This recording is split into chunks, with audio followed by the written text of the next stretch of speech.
So we are in session. First order of business is the anticipated executive session. There is, I believe, a proposed motion. Is there a motion? I'll move to find that premature public knowledge regarding a labor relations agreement with employees and a contract the town is a party to would clearly place the town at a substantial disadvantage, and further move that we enter executive session to discuss a labor relations agreement with employees under Title I, Section 313A1B, and for the negotiating or securing of real estate purchase or lease options under Title I, Sections 313A2, and invite Fire Chief Aaron Collette and Human Resources Director Susan Leonard to join the discussion on a labor relations agreement with employees, and Town Manager Eric Wells to join both discussions. Is there a second? Second. Any discussion on the motion? All those in favor say aye. Aye. Aye. There are no nays. We are in executive session. Executive session is finished at 6:58. No formal actions were taken. Next on the agenda would be the minutes from December 2nd and December 6th. So let's take December 2nd. Is there a motion? Move to approve, subject to modification. Is there a second? Second. Okay. Going through page 1.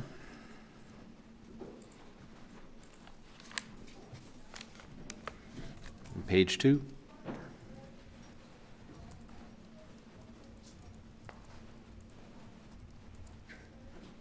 Page 3. Under number 7, the last, second to last sentence, it says funding requests include paving, environmental reserve fund, housing fund. I think those were additional funding requests. Okay. Yep. Otherwise, it makes it sound like it's part of the budget we reviewed, and there's a lot more in there. So. Right. Okay. Page 4.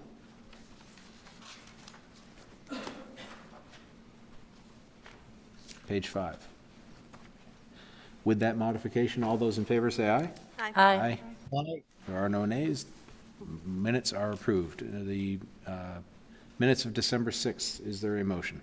Move to approve, subject to modification. Is there a second? Second. Second. Page 1.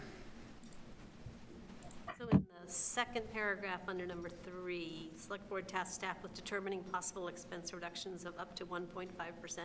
I'd been really happy if it'd been more than 1.5%, so I think we tasked them to a 5% increase, backing out the two, I don't know how you guys say it out. Backing out the two fire. 1.5% instead of. Well, no, it's not, I didn't say anything about 1.5%, it just happened to be the math, but we Yeah. said get to a 5% number without considering the two fire department heads. I think it was 1.5% lower, so Yeah. 5% makes it clear. Yeah. So But I don't want to, I didn't. Right, it sounds say, don't different make when it you 2%. say this way, like, just stop at 1.5%. Yeah, but no more than That's that. it, yeah. So what would the exact modification be? Possible expense reductions, or the select board tasked staff with determining reductions to bring the budget to 5%. Less the, 5% plus the two additional Right. staff, yeah. Okay. fire department staff. Okay. Okay. Any other modifications? Subject to those modifications, all those in favor say aye. Aye. There are no Aye. nays. The minutes are approved. Next on the agenda, public comment. This would be a time for anybody either participating online or here to make any comment they wish. If there's an item on the agenda, you may wish to wait until that agenda item is reached, but you don't have to. So is there anybody in the room who wishes to make a public comment? Seeing no one. Eric, is there anybody online? Nope, no one online. Okay. So next, the public hearing for the town charter amendments. Hold on. Let's call the meeting to, that's exactly, well, we're right on time. Okay. So starting the public hearing, under the authority of 17 VSA Section 7645, the Williston Selectboard will hold 2 public hearings to explain and receive public comment on proposed amendments to the Williston Town Charter.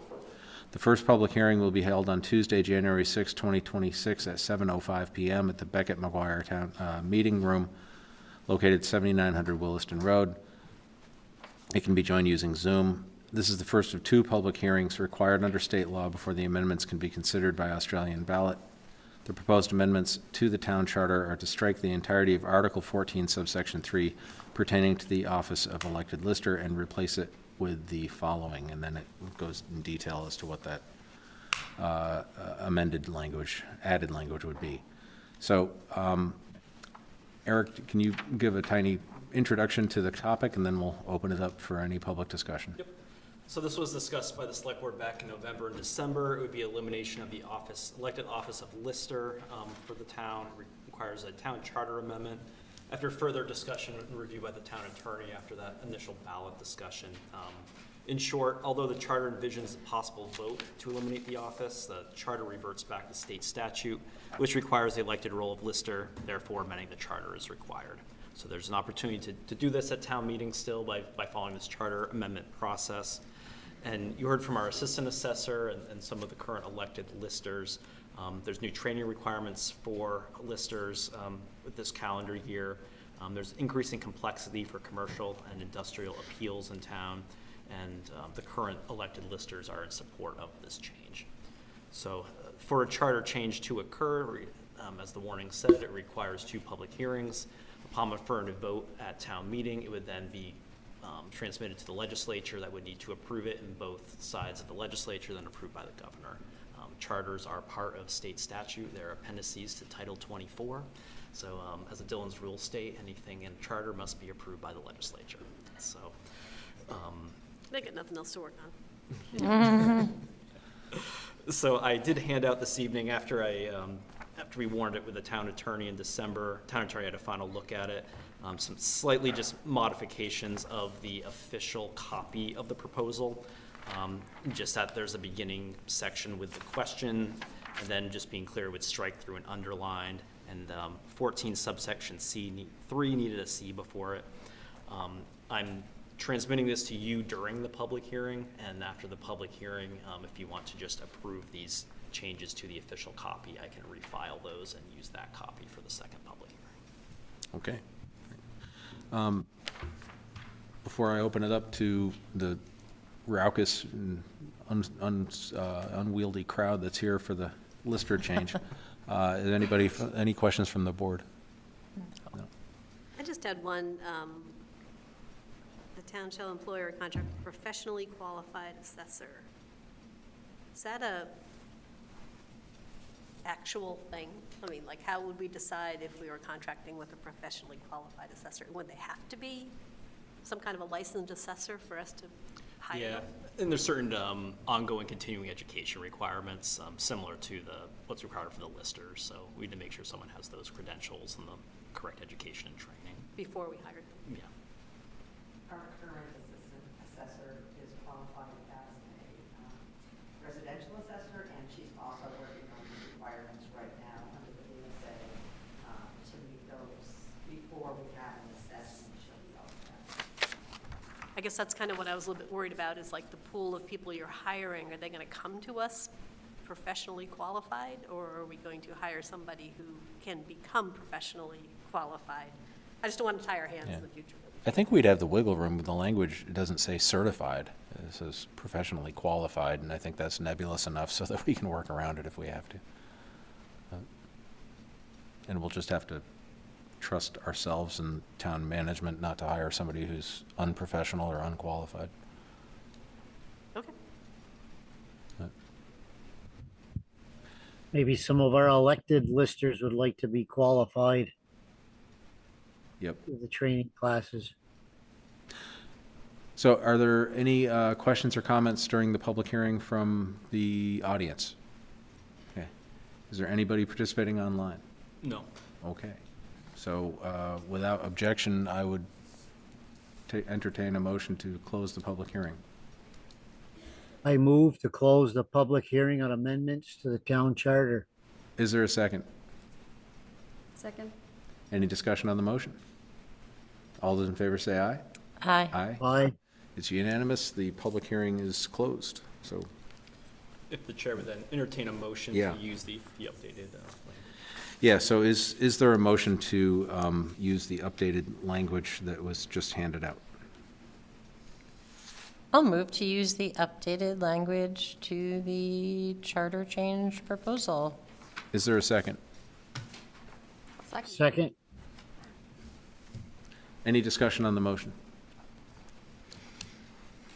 All those in favor say aye.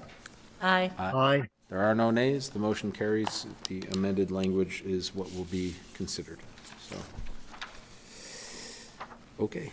That would bring us up to the next item, the Paramedic Training Reserve Fund. Chief, are you going to be presenting or part of that for us, or just available if we have questions? Okay, great. So, Eric? Yeah, so this is a question to consider for your warning at town meeting. I presented as a paramedic training reserve fund, but, you know, in talking more with the chief about it, it's really thinking about overall potential training needs for the department, especially with these certifications for providing community health care. The creating a dedicated funding source to this training would allow funds to be rolled over year to year and reserved for the specific purpose as defined in the article.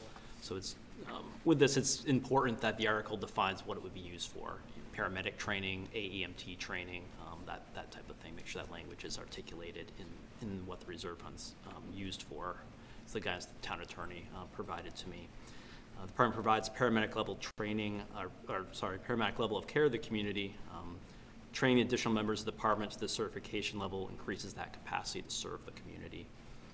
And should you wish to put this on your warning and it's approved by the voters, you then have a reserve fund that's available, but there's no funds in it. So you would need to potentially think of a way of how you want to seed that to begin, whether it does need some fund balance, potentially see where we end the year on our ambulance revenue, if there's some additional variance there, potentially allocating that into the new reserve fund.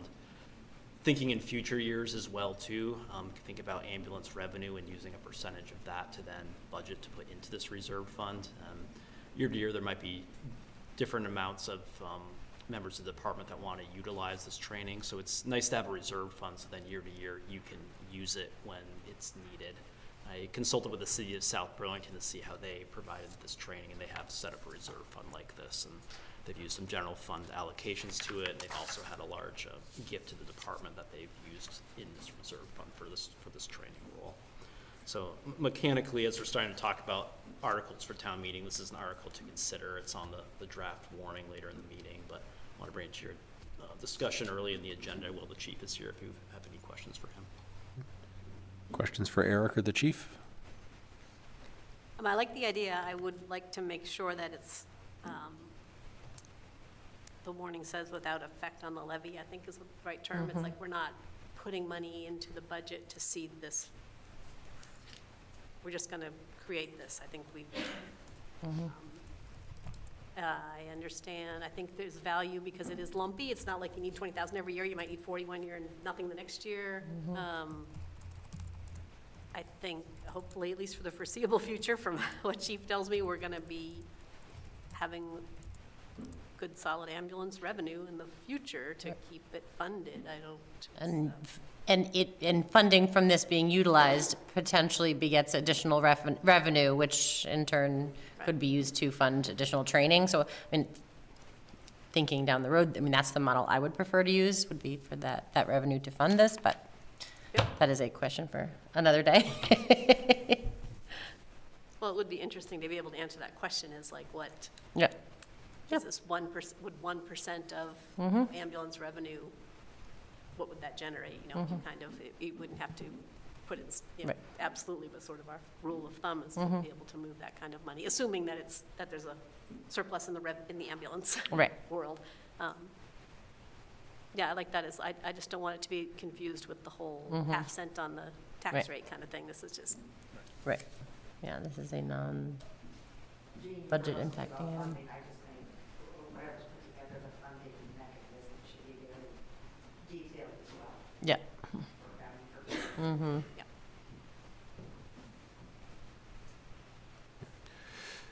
So, other questions? No?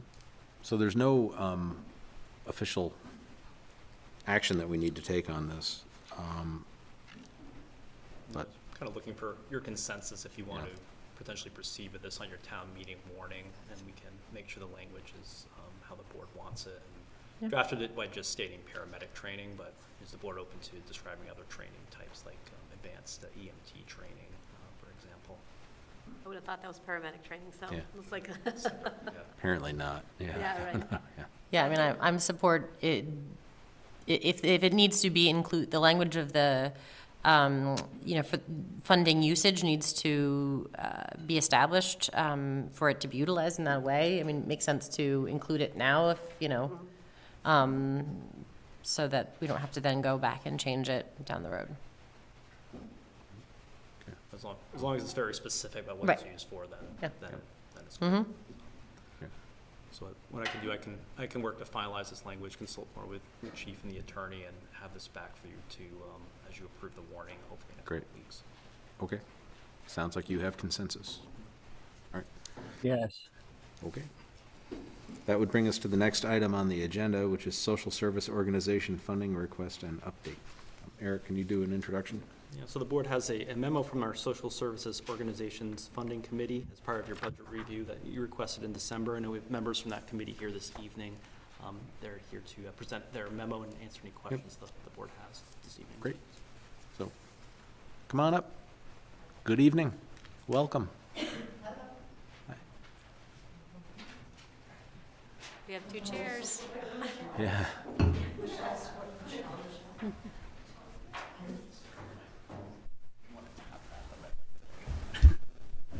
Yep. I cannot Lights on. see them.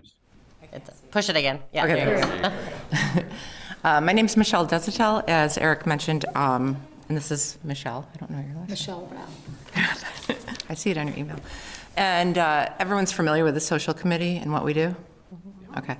So basically, we meet annually, and year over year, much like everything, funding requests have been increased due to, lack of funding or losing funding on the federal level, state level, and sometimes local level. So this year, we had asks up to $68,000, which we were only able to fund about $32,000 of that. We made conscious decisions on who we were going to fund and did our best to make sure it stayed within the Williston community and helped community members. We diligently actually removed larger national nonprofits that have more money, as well as local larger nonprofits that have a bigger pool of money given to them. So basically, we are here to sum this up and ask for more and see if we can get a little bit more in our line item on the budget to help with all of the housing insecurity, food insecurity, housing, mental health. We fund some organizations that help with our seniors, youth, pretty much all aspects we give a little bit to, and it's not a lot that we give to each of them. Sometimes it's 500, sometimes it's a couple thousand, but we do take what the town gives us and really try to thoughtfully give it to everybody. Within our town, we do require them to let us know how many Williston residents they serve, how they're helping, and such. So we understand that money is not always easy to hand over, but we're asking for a little bit more because we feel that these organizations do very good by our community. Am I missing anything? No, I think as committee members, it's really difficult to see the need and the requests and then have to make allocations based on the budget that we're allocated. And it's difficult because the need is always greater than what we're able to provide. So the request, we're very thankful for what we're given, but given the need that we see, we would love to be able to provide more financial support. Any questions? Questions from the board? I don't have any questions, but I am very appreciative for all of you and the work you all do on this committee. While I'm sure it's very fulfilling to be able to give money to organizations that are in need, I'm sure it's also bittersweet because that you're not fulfilling their full ask and like you're seeing this. So it's a very tough job, and I admire that you all have stepped up and do this for our town. And I really appreciate that. Excellent. Well, thank you. Thank you. We just hope that you consider when you're presenting fiscal year 27's budget, that maybe we have a small increase to be in line with inflation. Thank you. Thank you. Thank you very much. Should we tap these? Oh, just No, put them no, on, yeah. that's- Okay. Yeah. So that would bring us up to the Green Mountain Transit update. Clayton and Amy. Good evening. Good evening. I'm a little insecure, so I bring a friend. That's what I was thinking. So I'm Clayton Clark. I'm the general manager for Green Mountain Transit, and with me is? I'm Amy Brewer. We've all met. I'm the Williston Commissioner on the Green Mountain Transit Commission, Board of Commissioners. And she's my boss, because she's our board chair, which I very appreciate her spending all of her CTO time on working for GMT. So thank you for that. And so I'm going to be frank, one of the things that I like least about this job is coming in and asking you all for more money, especially when we've reduced service. And so so I want to just start off by saying that yeah, I know that I feel the pain. I know that you're feeling the pain. I'm sorry that that our costs continue to rise, and that our revenues not coming from you do not rise as much as necessary to keep us in a position where we can continue operating all of our service without asking you all for much larger increases. And so what I'm going to do is walk through the fiscal year 27 GMT assessment, and then give you some news items. But really what I'm hoping to do is stop talking at you and then respond to your questions and have a conversation. So I do want to let you all know that looking at fiscal year 27, our total assessment has an increase of 7%, which is an increase of $22,000 in absolute dollars. There is a slight correction to the materials that Eric had included in the packet, because after we had sent out the original assessment numbers, we had discovered an error, and so that there was $1,798 that was added to your ADA assessment. So that means that your overall assessment is $325,000 and not $324,000. And so the total assessment increase is 7%. When we look at it for our fixed route and capital, and I combined those two costs because that was what we had provided to you, those combined in last year, and I want to be able to provide comparative purposes, or provide the same number structure for comparative purposes.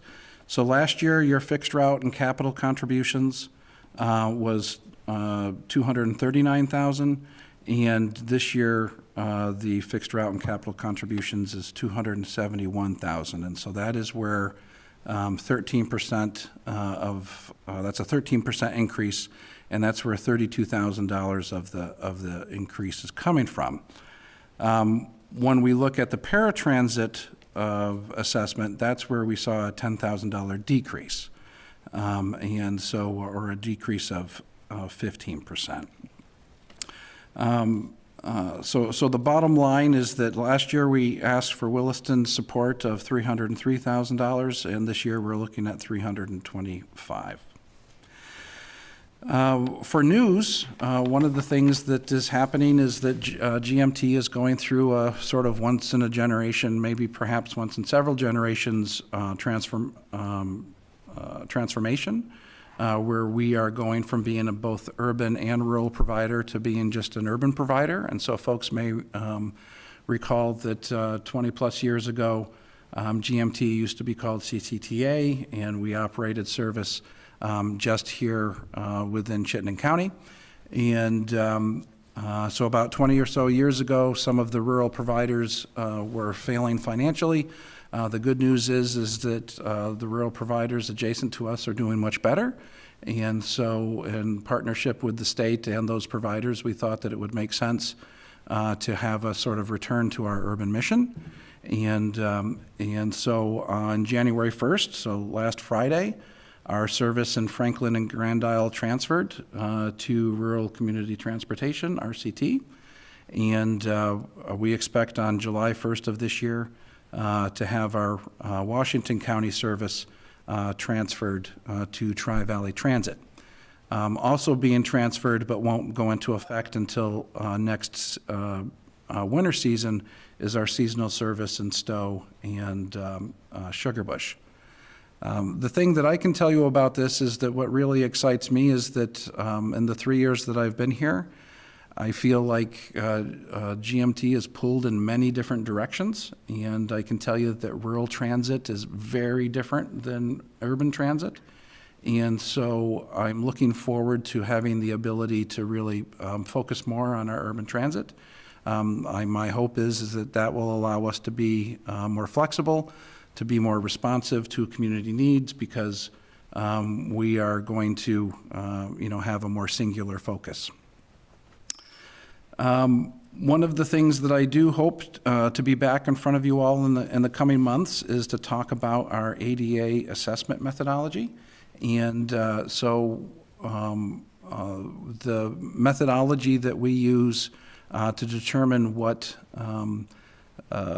your payment should be for our paratransit, the ADA paratransit, we'll come back and ask you to ratify changes to that, and that requires each of the legislative bodies of our members to vote on changes in assessment.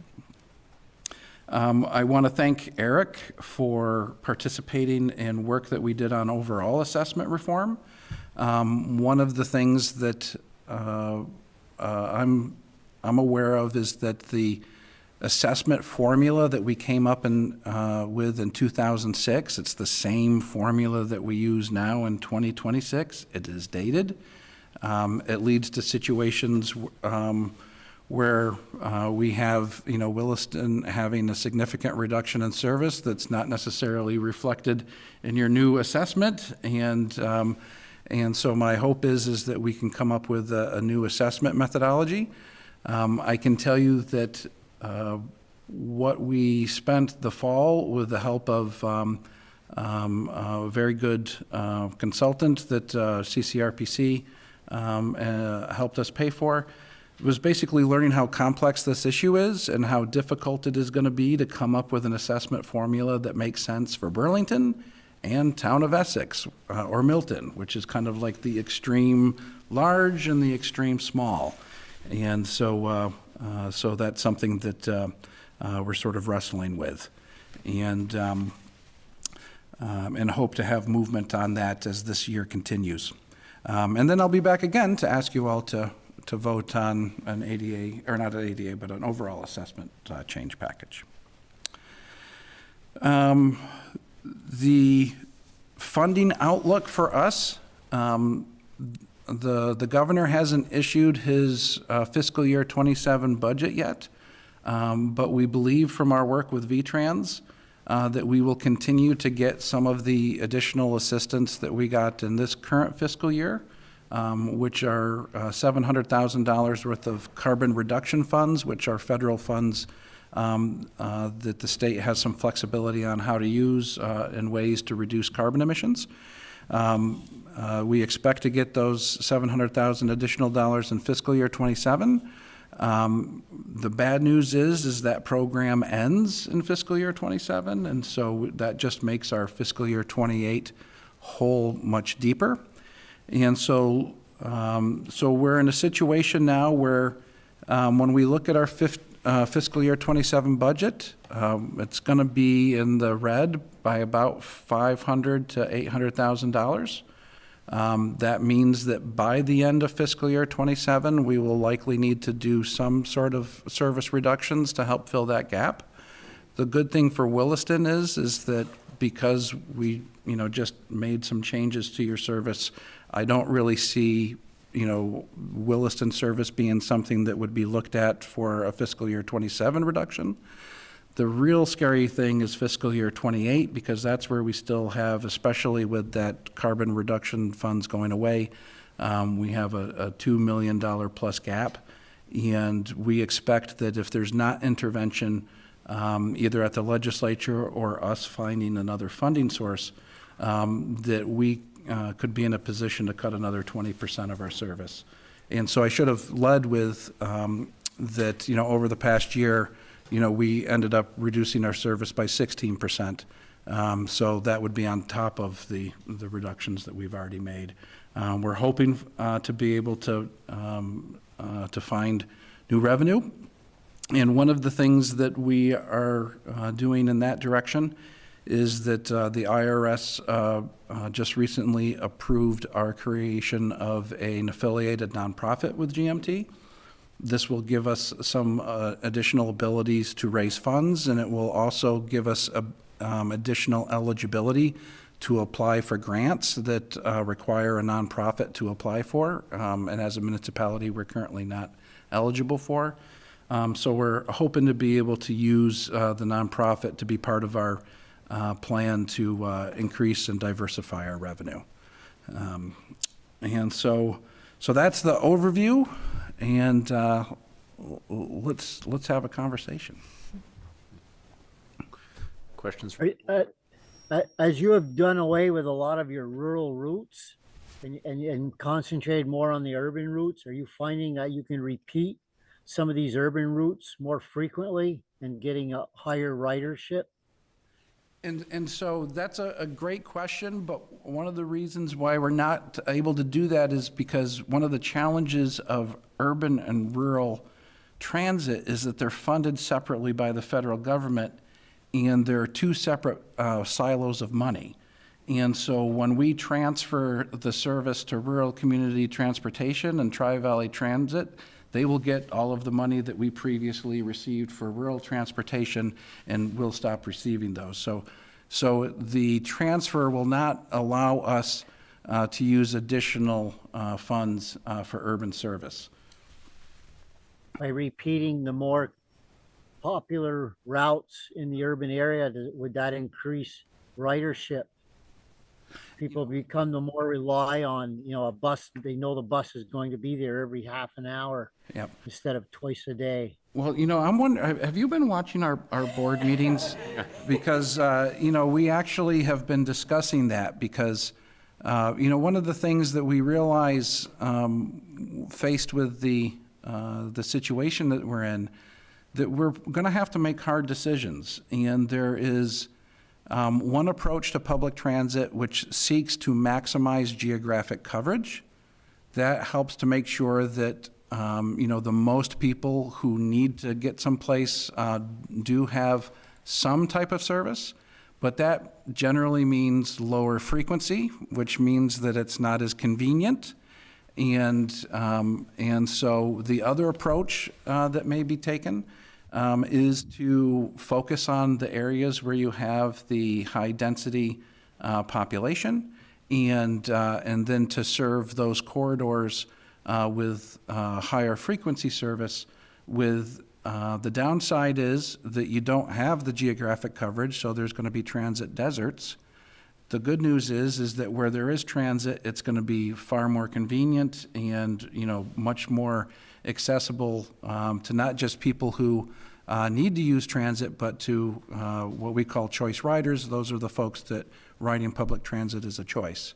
And so to just give you an idea of, one of the feedback that we heard about the changes that we made to the number 11 recently, we increased its frequency, and we narrowed its, we made the route more direct. Now, some people were upset because that means we're no longer going to some of the places that they liked. But other people really liked it because it meant that one of the feedback that we heard that I thought was great was that they could get to downtown faster on the bus than they could with their car because they didn't have to worry about parking, and it was a more express shot. And so it is something that the board is balancing. It's too early to know if this will be how we use the nonprofit, but one of the things that we're potentially considering is that perhaps the nonprofit would be used to help generate additional revenue for the service that is not economically efficient. And so in that approach, we may try to have our cake and eat it too, by just sort of having two different approaches to what our municipality does and what our nonprofit does. But like I said, this is, I'm way over my skis on this. This is just a potential, way that it may be used. Well, as a part of the aging population and being a traveler now, I'm traveling from city to city. I'm looking for convenience. I want something that can take me somewhere quickly. And I know Asheville, North Carolina is looking at that. Different communities are. What you're facing is not unusual across the country. We're seeing this everywhere across the country. And it's, that make decisions on doing business a different way. Yep. So, convenience and knowing that you can get somewhere at a certain time, you can come to depend upon it. I can tell you that you're absolutely right. Again, probably something I should have told you in my introduction is that GMT is like almost every transit agency in the country facing these difficult situations. Last year, I was at a conference that is for executives of small transit agencies like GMT. We heard about transit agencies failing. We heard about one organization had cut 60% of their service in the last year. And so this is something that's happening nationwide. And I'm not surprised to hear you say that other places are focused on the efficient service, because the federal government grades us on efficiency. And so one of the things that is the downside to having the geographic approach is that it actually makes us less competitive for federal performance awards. And so the performance awards are, geared towards having service that is transporting people, a lot of people, in those high-density corridors. And so I think that a lot of transit agencies like GMT is considering, doing that, because we're hoping to be able to draw down more federal funds by improving our performance. Yeah, thank you. And I do want to brag a little bit about GMT, because sometimes it's easy to take things for granted when it's your local and organization, and that's just what you know. But there are 6 federal performance awards, and we hit 4 of the 6 already. Each of those performance awards comes with about $500,000 worth of extra funding. So that's our hope to get those other 2, because that could be an extra $1 million a year. But to give you an idea, only 12% of transit agencies have 4% or more awards. And so we are sort of in a top tier organization when it comes to our transit efficiency. Can you give me an example of what one of the awards is for? And so one of them will take a look at, say, your overall population, and then how it compares to usage. And so it's a measurement of how many people in the overall population is using the service. Another example would be what is the cost of that service, per mile, to make sure that it's economically efficient. And so most of those 6 have something to do with population or economic efficiency. Mm-hmm. Actually, another question I had is when will the new paradigm be presented that is still being studied?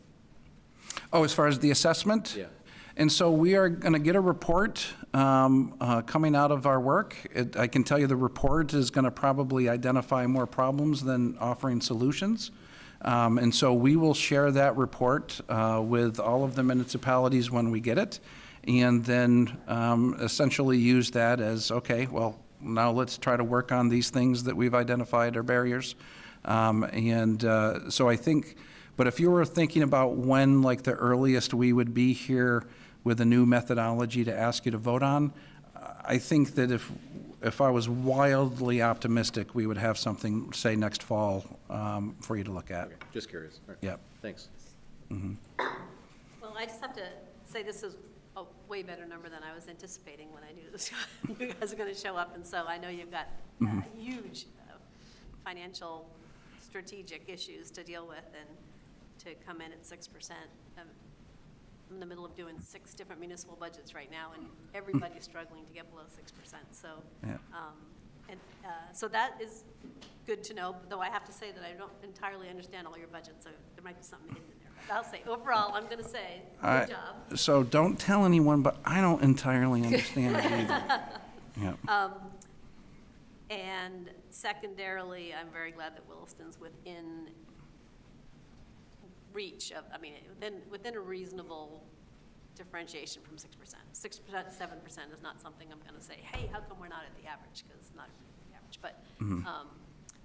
But I'm glad if we'd be having a different conversation if Williston was 12% and the average was 6%. That's sort of I'm happy to support public transit. I think it's an important thing for a lot of people, and it's a nice to have for a lot of the rest of the people.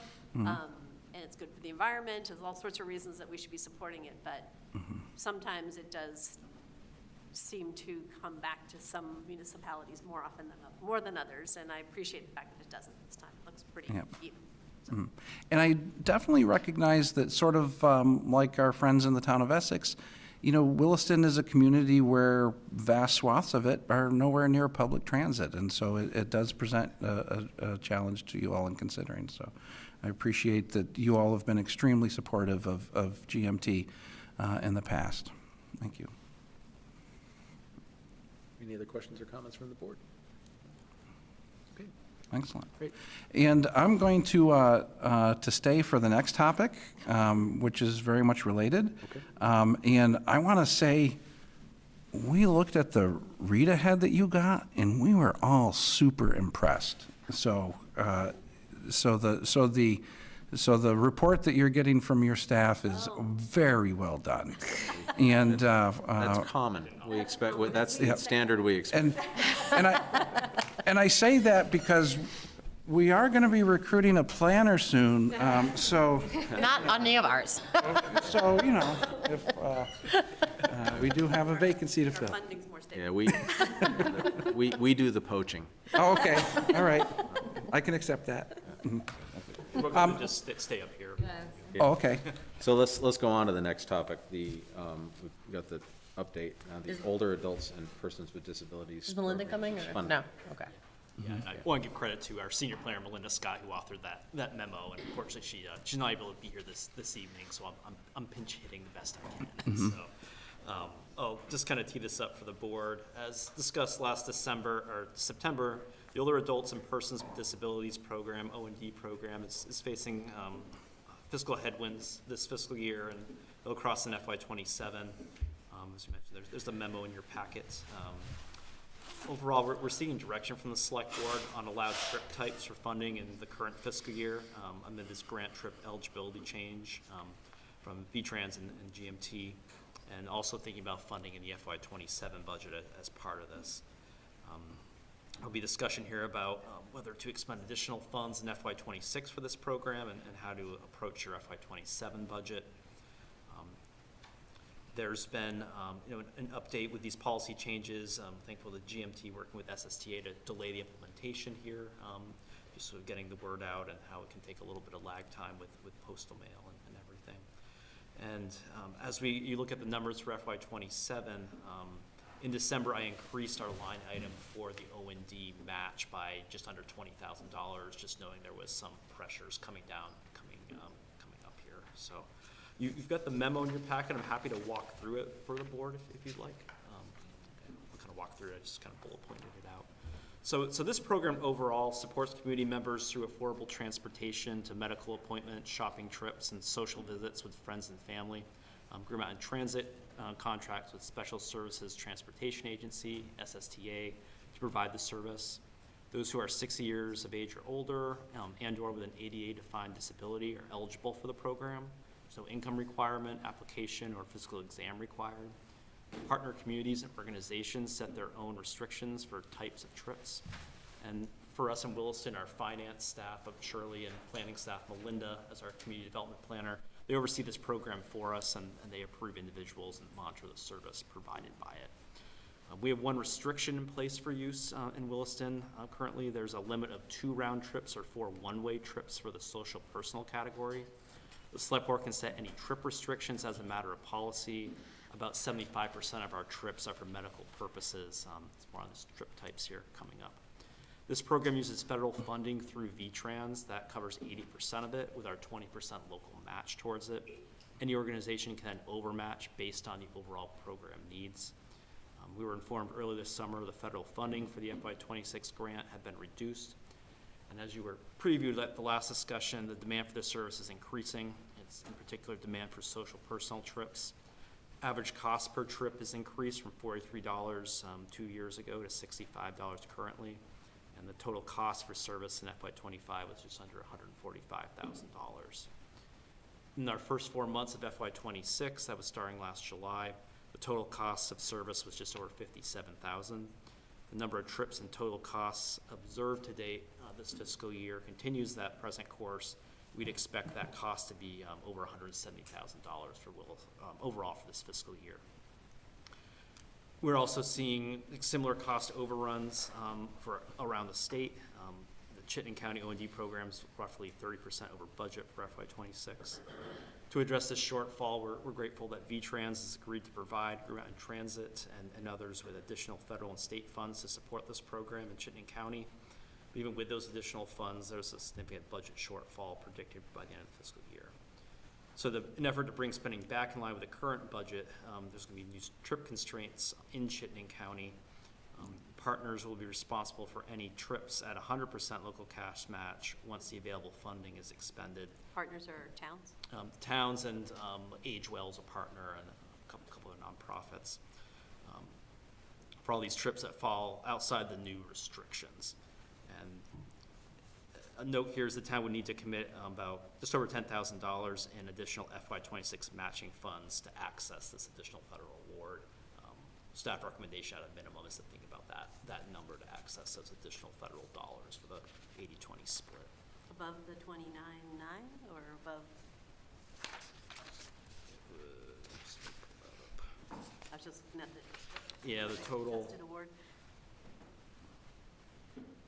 Yeah, it would put us,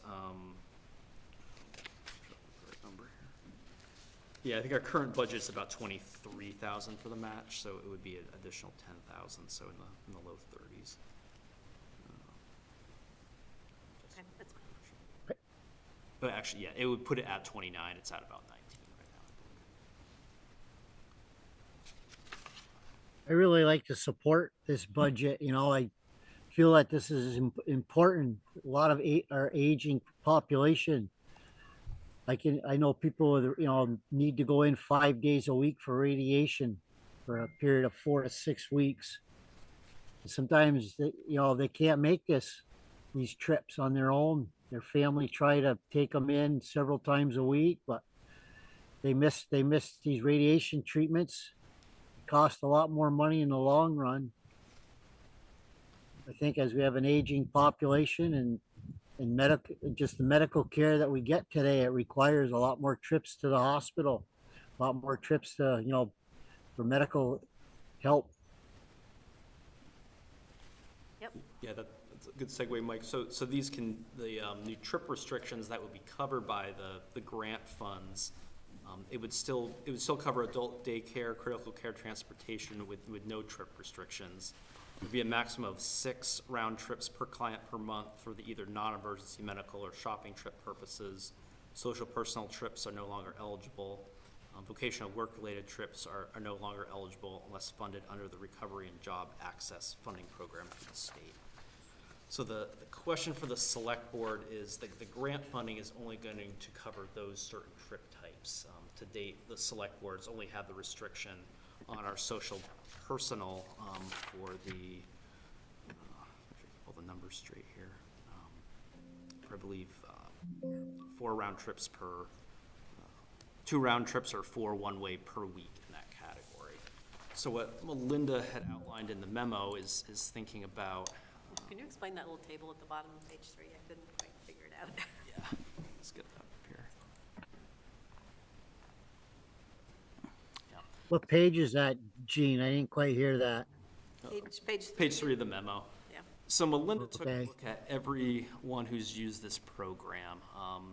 60 individuals have used the O&D service in FY '26, and 24 of those 60s have used it for social personal reasons. 60 have used it once she's excluded critical care and adult daycare, right? That's the way I read that first sentence. Yep, 60 in all have used the service, and 24 of the 60 have used it for social personal reasons. It says excluding critical care and adult daycare, 60 individuals have used the O&D service in FY '26. And then underneath Oh, that, yep, there's I see what you're saying. 24 Yep. social trips, but there's also other reasons for it. Yep, excluding that. 75% of the users are using it for critical care. Okay.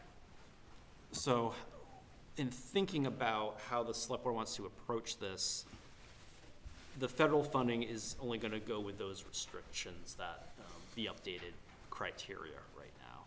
So if someone wants to utilize this service and it's beyond that restriction level, the town needs to pay for it at 100%. It's primarily the social personal trip aspect to it.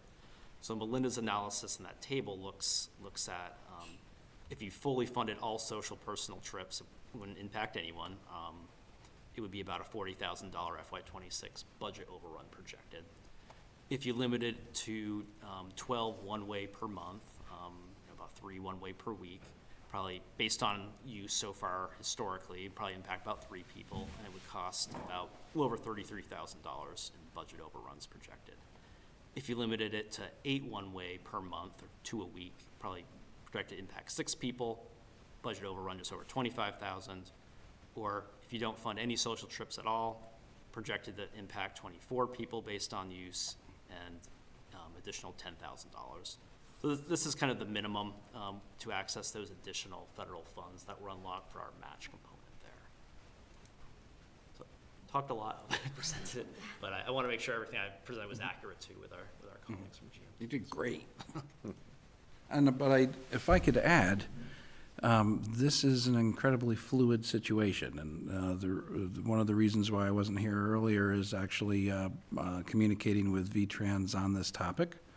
There's been a lot of it with the legislature returning in session. There's the O&D program statewide has been reduced, so it's not just Chittenden County, and some legislators are concerned, and so we are trying to look for some solutions.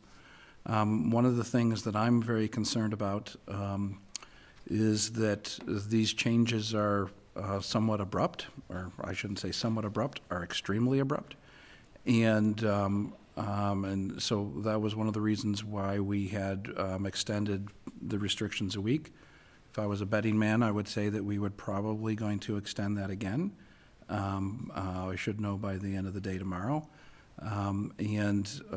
We, with working with VTrans and with our board, are going to be looking at a way that potentially we could have these reductions phased in over several months instead of several weeks. And so we just need to find a right pathway that we can do that.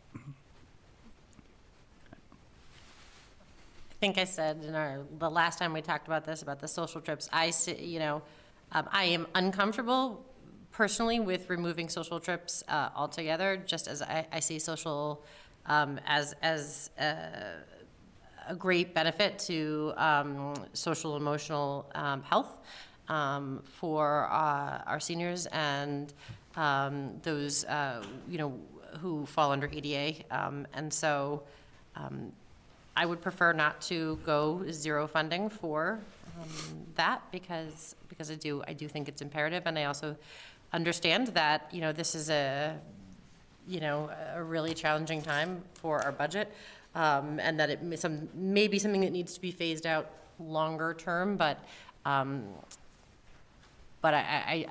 don't see that I understand that it would be very harmful to folks to do it so quickly and so abruptly, and so I would be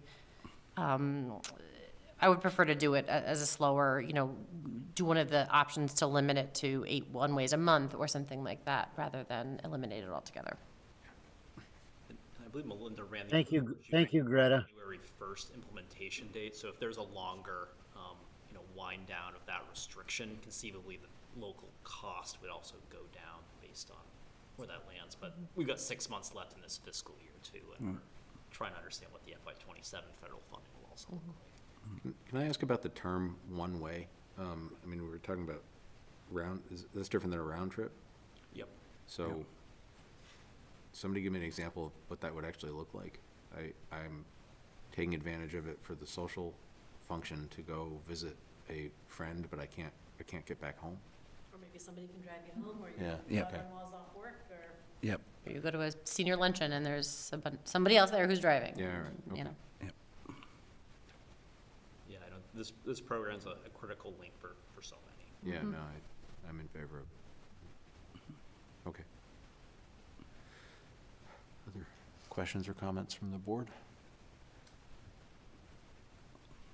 I like to support this. I think it's critical. As Greta said, there's a lot of older people that this is their only way out. They look forward to this,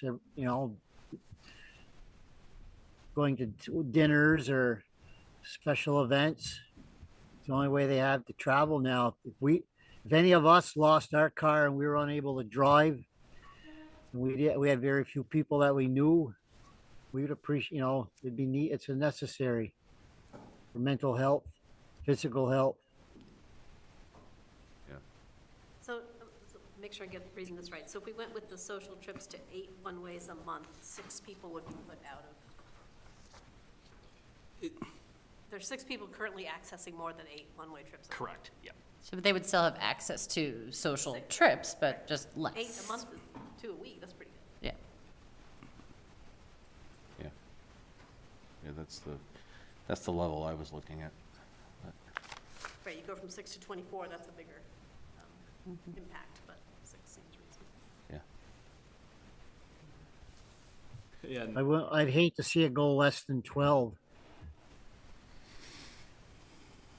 I was gonna say to you, when you said 8 a month, that really is probably the large majority of our people, 1 week, because many of our people are going and coming back.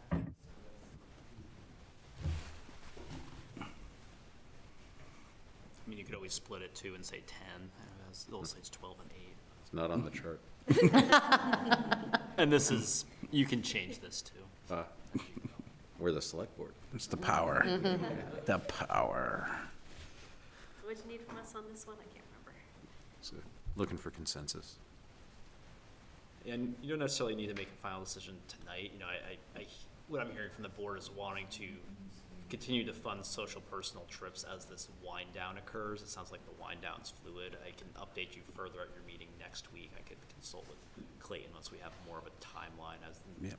the coming days here. And with this projection, if you're looking at that range between the 8 to 12, it's probably between 25 and 35,000 impact. Probably a little bit lower if this wind down is more protracted in the coming months. But the thing to remember too is what you want to put in your FY '27 budget, and not knowing what that award's going to look like. And I think that line is up to around 40,000 right now, and an increase of about 17 from the current level. Just knowing we're going to look to add this amount of money in '26 based on demand, and going to continue to be a very fluid situation, I anticipate, in the coming months. I think we also have to realize that these social trips are allowing people to more easily age at home, which lowers all, the cost of health care for, the elderly. Yeah, I think this is actually a public health expense. 100%. So what's the pleasure of the board? Do we want to think about it and come back at another meeting, or do we want to throw a number out now, or what? I think splitting the say, difference and doing, 10 feels like, You good with that? yeah, Okay, 10 one-way a month, is that what you're saying? yeah. yeah. For, look at the GMT. And I hope we hear from people that are impacted by this, I'll go with 10, and if we don't hear any, impacts, and maybe we made the right decision. Well, but my point is that it's 3 people, right? So you're not, those people are probably unlikely to come to the select board and complain. And they're still Right. getting trips. There's, I- it's not that these Yeah, 3 not people going are not getting trips. They're Right. just gonna get like 1 less Less, trip a month. right, I mean, we're right, I agree with you, I agree with you. $25,000 on 6 people. Just in terms of the town setting its local policy on this, would you look for a motion from the select board or more of a consensus and a letter from me to You know, administer it? Really, from GMT's perspective, it's however you want to operate. We're going to be happy. Yep. Look to the Consensus and board. letter. Okay. We'll do that. I will work with our partners there and get that in place. For 27, I think we have to go with whatever we have in the roll-up now and figure it out next year. Yep, Yeah, agreed. I agree. It will continue to be, and when economic times are hard, we know that they impact our seniors most, or not most, but, just as much and especially hard, and so the social trips will be just as imperative then, if not Yep. more. So, thank you. Okay, Thank you so much. thank you. Thank you. Have a good night, everybody.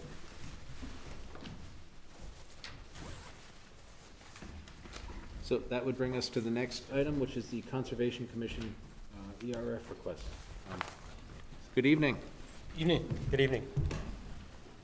It's already known, but for the record, could you state who you are, and we'll go from there. Thanks. Dave Westman, I'm the current chair of the Williston Conservation Commission.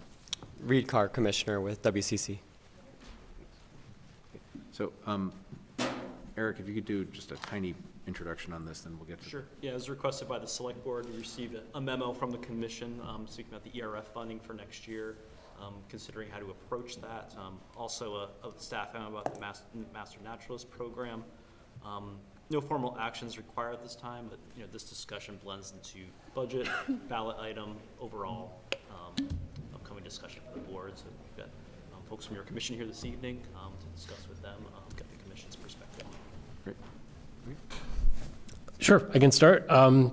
So when we came to you last year with a budget request of approximately $150,000, it was decided by the select board to be removed from the budget and requested for the commission to carry forward a ballot item, putting it in the hands of voters to assess a half penny on the tax rate, half penny tax on the grand list value, which roughly came to about $20 or so per household in Williston. The tax was approved by a vast majority of Williston residents. Over 1,500 voters voted in favor. That's a 3-to-1 margin, with 500 roughly voting against. So a very popular, highly supported ballot item that sat separate from the overall budget request. So Article 6 was approved, and with it, the town received approximately $108,000 in additional tax collections for the Environmental Reserve Fund. The commission right now is very actively working on a strategy for how to put these funds to use.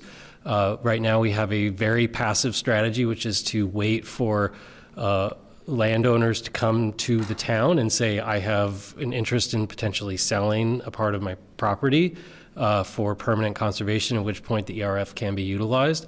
But with a more aggressive and assertive approach, we actually think that we can be more proactive with things like acquiring public access to some of the existing landlocked areas of Williston. Examples of that include Brownell Mountain, as well as the former Jacob Krantz property, which is on the north end of town, bordering the very scenic Big Bend in the Winooski River. Those currently are not open for public use because we do not have access to them. So that is one of the strategies that we are very, very eagerly looking forward to pursuing with a more active ERF utilization strategy, which really is only enabled through a regular and permanent funding of this mechanism. I will say candidly that the Williston Conservation Commission collectively were surprised that our Article 6 does not stand in permanent standing.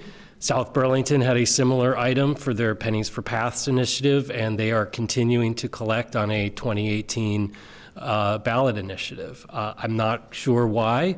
Eric and I have had some very good back and forths about what town council is informing him of. I'm still not clear on the logistics of it, but what I do know is that the current funding at $108,000 is absolutely appropriate for the more active strategy that we're contemplating, something that will actually enable us to and empower the Conservation Commission, the planning staff, to approach landowners for things like trail easements or access points to get into some of the public lands, as well as other more conservation-minded priorities, such as preserving of native habitats or important conservation priorities. The bottom line is we just can't do that without permanent funding and a replenishment of those resources. Otherwise, we're just sitting waiting for the next landowner to come to us. So we have sort of a pot to pull from. That's sort of our general points. We're happy to take any questions. We would like to. Our recommendation after hearing that Article 6 would not be continued. I still have questions on that topic, so I'm not quite ready to let that one go personally, but given that feedback we received from the town, our recommendation was to essentially fund it at the current level of $108,000. That's roughly equivalent to the half penny on a tax rate. Yes, it would reflect an increase in the town budget by that amount, but given the town has already approved it, it's already sort of baked into the overall structure of what people are paying, so it would essentially be cost neutral for households. I understand that's a hard decision to make, but as a commission, we unanimously supported that recommendation. I would just add, if we're going to move forward with another ballot initiative, we need to know soon because it takes some time to get information out and build a campaign. We have not even discussed as a commission if a ballot initiative is frankly something that we want to do again too. So we would have to take that back to the commission as well. Don't take this wrong, I was frankly shocked that you guys didn't want to go with the half cent on the tax rate because it was so wildly successful. So I'm kind of surprised. I think what you're saying is that the committee thinks that putting it in the budget and letting the select board decide how much we're going to fund will be more stable than the half cent extra ballot item that passed 3-1. I appreciate that question. And our feedback from neighbors and residents was that they all assumed that they were voting on a permanent authorization. Well, that I understand, but given that let's assume for now that our council is right, which I love the fact that we're checking, but, because I thought we did, right? We checked with Essex and stuff, but assuming that the answer comes back, that's not permanent. You guys would rather put it in our hands and let us make that decision. We would like to avoid voter confusion that they are voting for an additional half penny on the grand list value. Well, they are in either way, right? Well, no, it would be a half penny on the grand list value, consistent to what is currently being assessed in fiscal year 26. You think they're now saying, oh, I paid half and now it's another half? Exactly. And we want to avoid that confusion because a lot of residents think that it is a permanent authorization because it was worded without any stipulation of time frame. I don't think we would be here having that conversation if the article was framed such as fiscal year 2026. It was framed as a shall the town be assessed this tax, and it didn't have a stipulated time frame. Okay, that at least explains your thinking, because I was just baffled, because Okay. I could tell you how long you've been sitting, I don't forget when you guys came in, but you see that we're having to say no to elderly transportation, no to training our EMTs, no to social services, no to the food shelf. You can see the pressure to say, think maybe that 108 could just be 50 this year. We'll make it up next year. You can see the pressure, so it's a huge gamble for us to put it back in the budget, which I don't even know if we can do this year, but consider it for next year if that's the way you want to go. But as somebody who, this is a close personal, I really want us to do this for the town. I want us to keep protecting properties and. May I ask a question? I know Reed wants to jump in, which is great. But do you envision this as a question on the ballot every single year for 26 years or longer as it takes for us to get there? I do. Okay. Thank you. That's a good answer. I suspect that you know, given that, you know, our budget is always so tight and we are always looking to, you know, burden our taxpayers the least with providing them with the expected level of services, you know, this item, the ERF, is an item that has in the past too been consistently cut, and I think that the best way to get consistent funding is to unfortunately have it on the ballot year to year. Would I prefer to have it as a one-time ballot measure that we vote on and is the half penny and that's it? Yes, that would be ideal. But second to that, I would want to ensure that you get the money and put it on the ballot, and make it clear that it is, you know, this is something we'll be voting on annually, and maybe that's a campaign, you know, and getting the word out in the public that, you know, we need to do this, and making sure people know that. But to ensure that you're getting the money, I think this, to me, is the best way to do that. Yeah. I think so too. I guess it never really occurred to me that people might be confused that they were voting for something that was going to go on in perpetuity. I mean, one of the difficulties with this concept is that, you know, is it lawful for, you know, voters to bind future voters on a property tax rate, which is really what this would be. Now, there are examples of that where a bond is done, but that's, you know, baked in kind of thing. You know, it's my understanding is that the other towns that do it so that it was voted on once and it continually happens, that's part of their charter, or that's a charter change language that we would have to explore, and I'd be open to that. I don't know. That would be a pretty confusing thing to put before people, but you know, we've done things like that before. But I do think, I mean, I think this is you know, I can't remember the 4 quadrants in the 7 Habits of Highly Effective People, which I think says that I'm probably not effective. But not highly. Could be higher. I could be higher. Medium. But Urgency versus importance or something like that. Yeah, and I think the problem with this is that this is very important, but it's always less urgent than a lot of other things.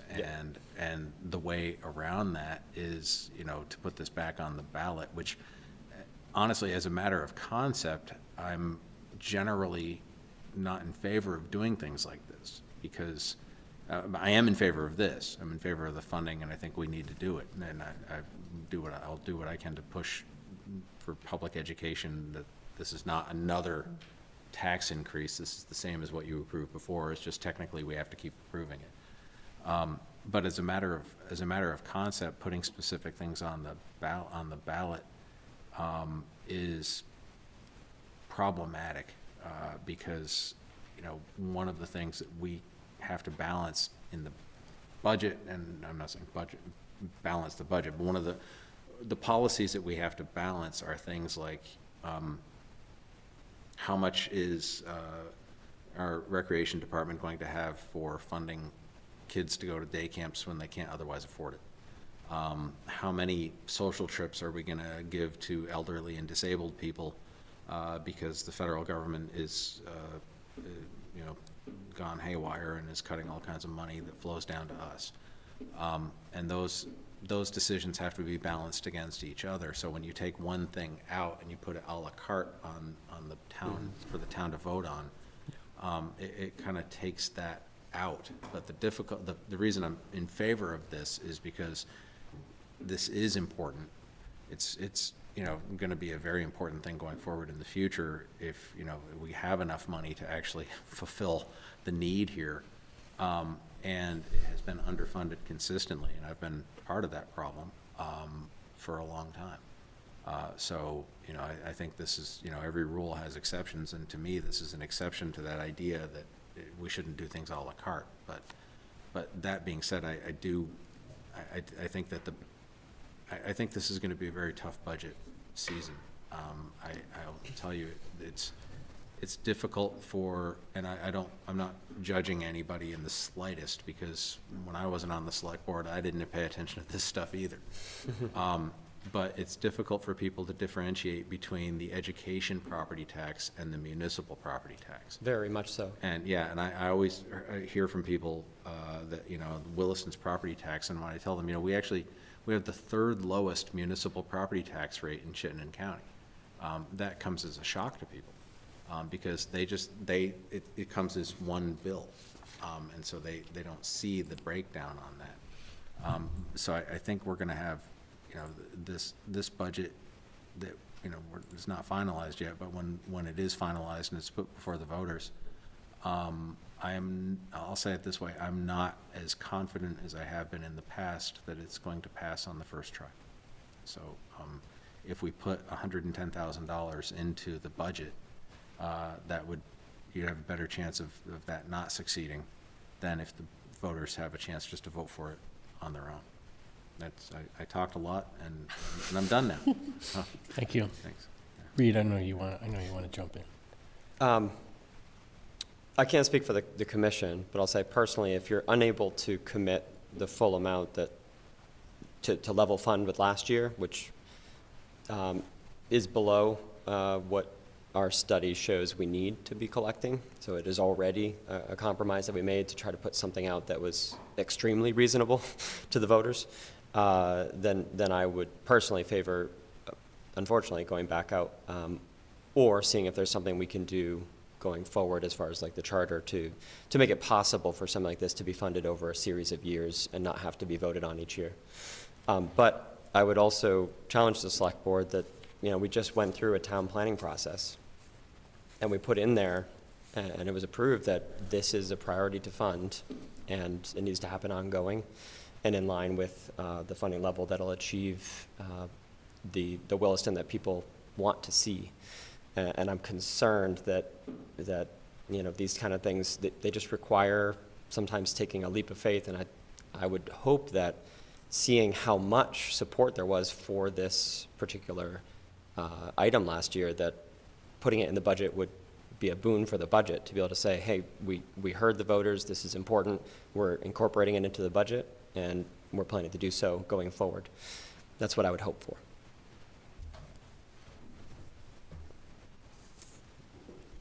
Any other questions or comments from the board? Are we gonna, talk about this tonight? Because they do need to know. And I've heard three voices that said, it's highly unlikely that you're getting 110,000 squeezed into this budget. But I don't. We do meet tomorrow morning, if you want to come. Yeah. I mean, I know I'm the most green to this process, and so I might have a very different opinion after I go through the full cycle, but it does feel like the town overwhelmingly voted to support the initiative. And I think a lot of them did anticipate that it was an ongoing. So I don't know what the right cadence is every 3 years or 5 years, but it just seems like, to me, it seems like something we should put in the budget. But I hear what you're saying, that if the budget goes down, if we're pitting it against other priorities, it's not as secure. So yeah, just my, again, first time through this opinion on. I mean, I just think it's like a magic thing on ballots. It's like, oh, ERF, that I support. It's like school buses. School buses pass twice as much as. Sure. Walks in the forest pass. Because everybody knows what a school bus is, and they support that. Where the whole budget is I don't know, it's too big. Yeah. And so I think that you look at that and you say, ERF, I totally support that, I'm voting yes.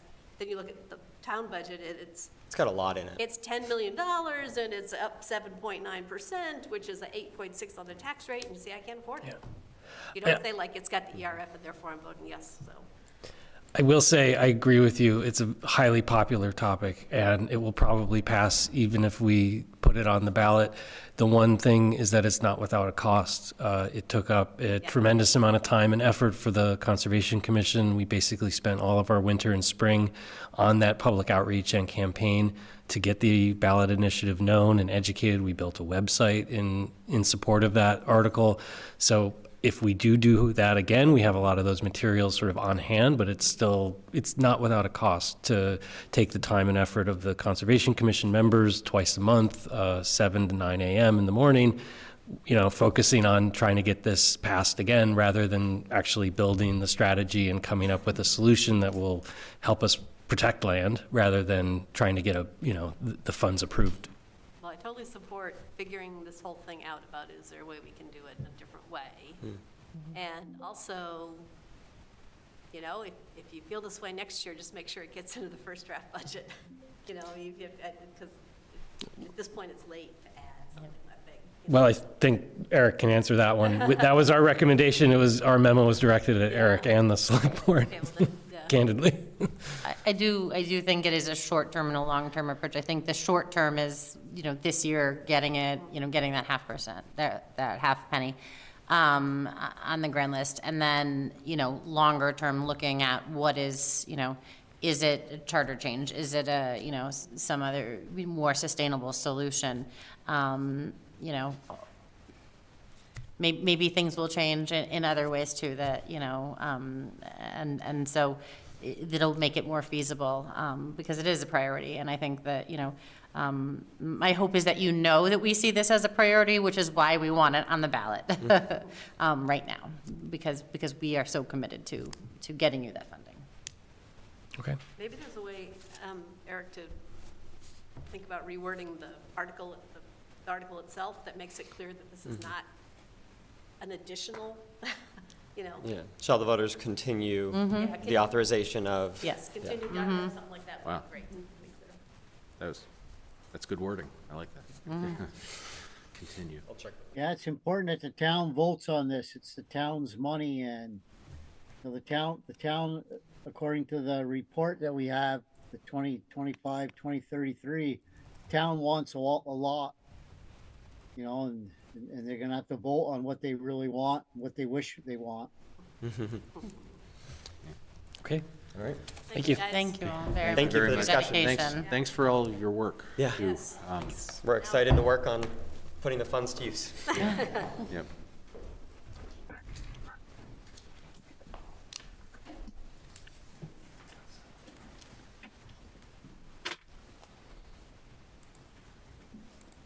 So that would bring us up to the public hearing for the FY27 budget. I just make a recommendation. Shirley, you might want to come sit with us with the other mic, because I know Mike can't hear you without the mic. What about Yeah, thank you, Gene. program memo? Oh, yeah, that's right. Oh, yeah. Oh, we forgot that. Do you want me to run and get them? Sure. Oops. Oh, thanks, Ally. Dave and Reed, we grabbed the Master program. Master List program? Yes. We can talk about it. You want to come back and talk about it? Sorry. Jason, you to him.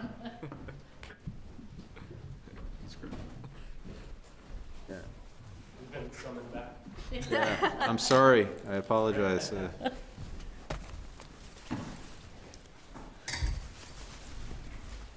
not realize that was on the agenda, sorry. So, Yeah, the board has a memo from Conservation Planner David Maroney Yep. about this request. Commission members are here to answer any questions the board has. This would be potentially something to add into the budget where it is right now. okay, so this is, I don't want to make you do improv here, but can you speak to the issue? I can kind of, No, I think it's pretty straightforward. There's a program that takes a real focus on adult student learning for what Vermont has it by way of more than just, say, like bird watching, right? Understanding the actual biome and the ecosystem and the geomorphology of an entire landscape. And what we are trying to do with this budget recommendation is to create an opportunity for Williston residents to participate in that very hands-on and field learning experience with very specific recommendations to say that this budget would go towards supporting Williston residents doing projects either locally or in the direct vicinity. And do remember writing that memo in the summer, and I don't remember much past that. Yeah, and we have many graduates, Williston graduates from the program. Some took the program in Williston, some took it in other towns when it was hosted there. 2 serve on the Conservation Commission, so it is a great opportunity for the commission Yes. to be replenished with experts in the field. Yeah, in addition to volunteers, it also trains people to be able to serve in official town volunteer roles around conservation, natural history, et cetera. Questions from the board?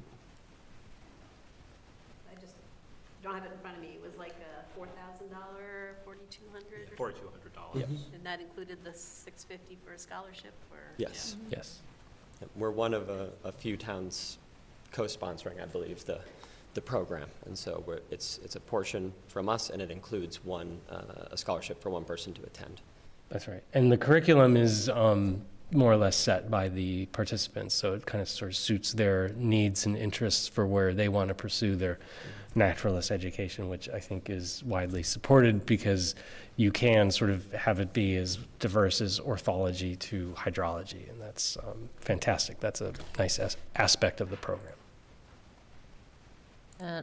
Eric, so this budget item, is it in the budget worksheet you've given us, like as a possible add, or is it? Yeah, it can be a possible add. Yeah, when you okay. get into the Okay. expense discussion. Okay. Okay. Further questions? Sorry to drag you. No problem. Happy to come back. Had that. I don't think we've ever. It's the first time I've had to run in a select board meeting. You caught us. We do have a 7 a.m. meeting though, so we need to get our Yeah. we need Go to get to our bed. beauty sleep. Yeah.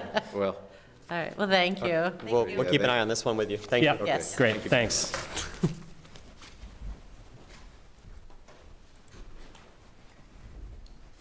We're good? yeah. Yeah. I mean, if you want to stay. So that would bring us up to the public hearing, so let me begin that. We're a little behind schedule, but not too badly. Notice is hereby given that the Williston Selectboard will hold a public hearing on Tuesday, January 6, 2026 at 8:10 p.m. in the Beckett McGuire Meeting Room at Williston Town Hall to receive comments on the draft operating budget for fiscal year 2027 and draft capital budget and program for fiscal year 2027 to 2032. Remote option to participate is available on Zoom. The transmittal draft fiscal 2027 operating budget from the town manager provides for expenses of $17.2 million, and it goes from there. So the public hearing is convened. So I know, I assume you folks are here for the, okay, so let me, hold on a second. Is there any introduction that we need to do, Eric, or should we move?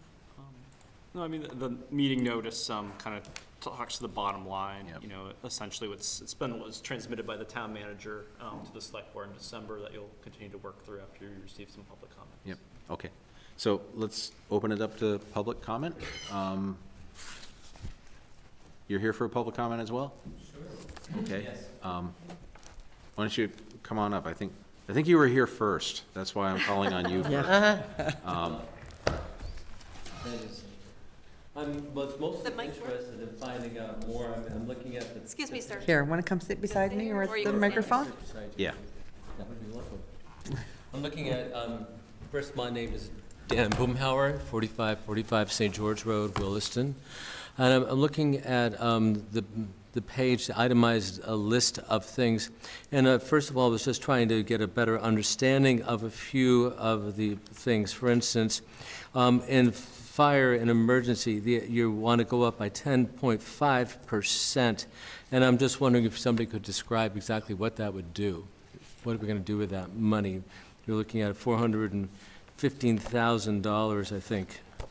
And so what is that for?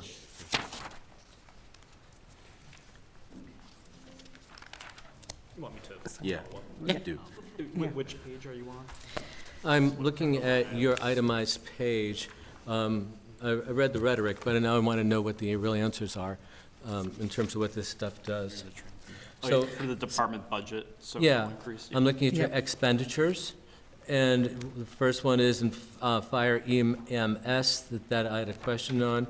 you're Yeah. asking for $415,745 more dollars, which is a 10.5% increase.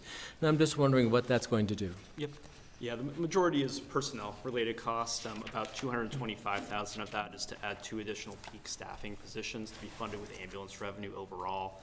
And then the majority of the department budget is payroll and benefits for existing staff, and then operational costs. So I did read that, what you said there, and the word peak caught my eye.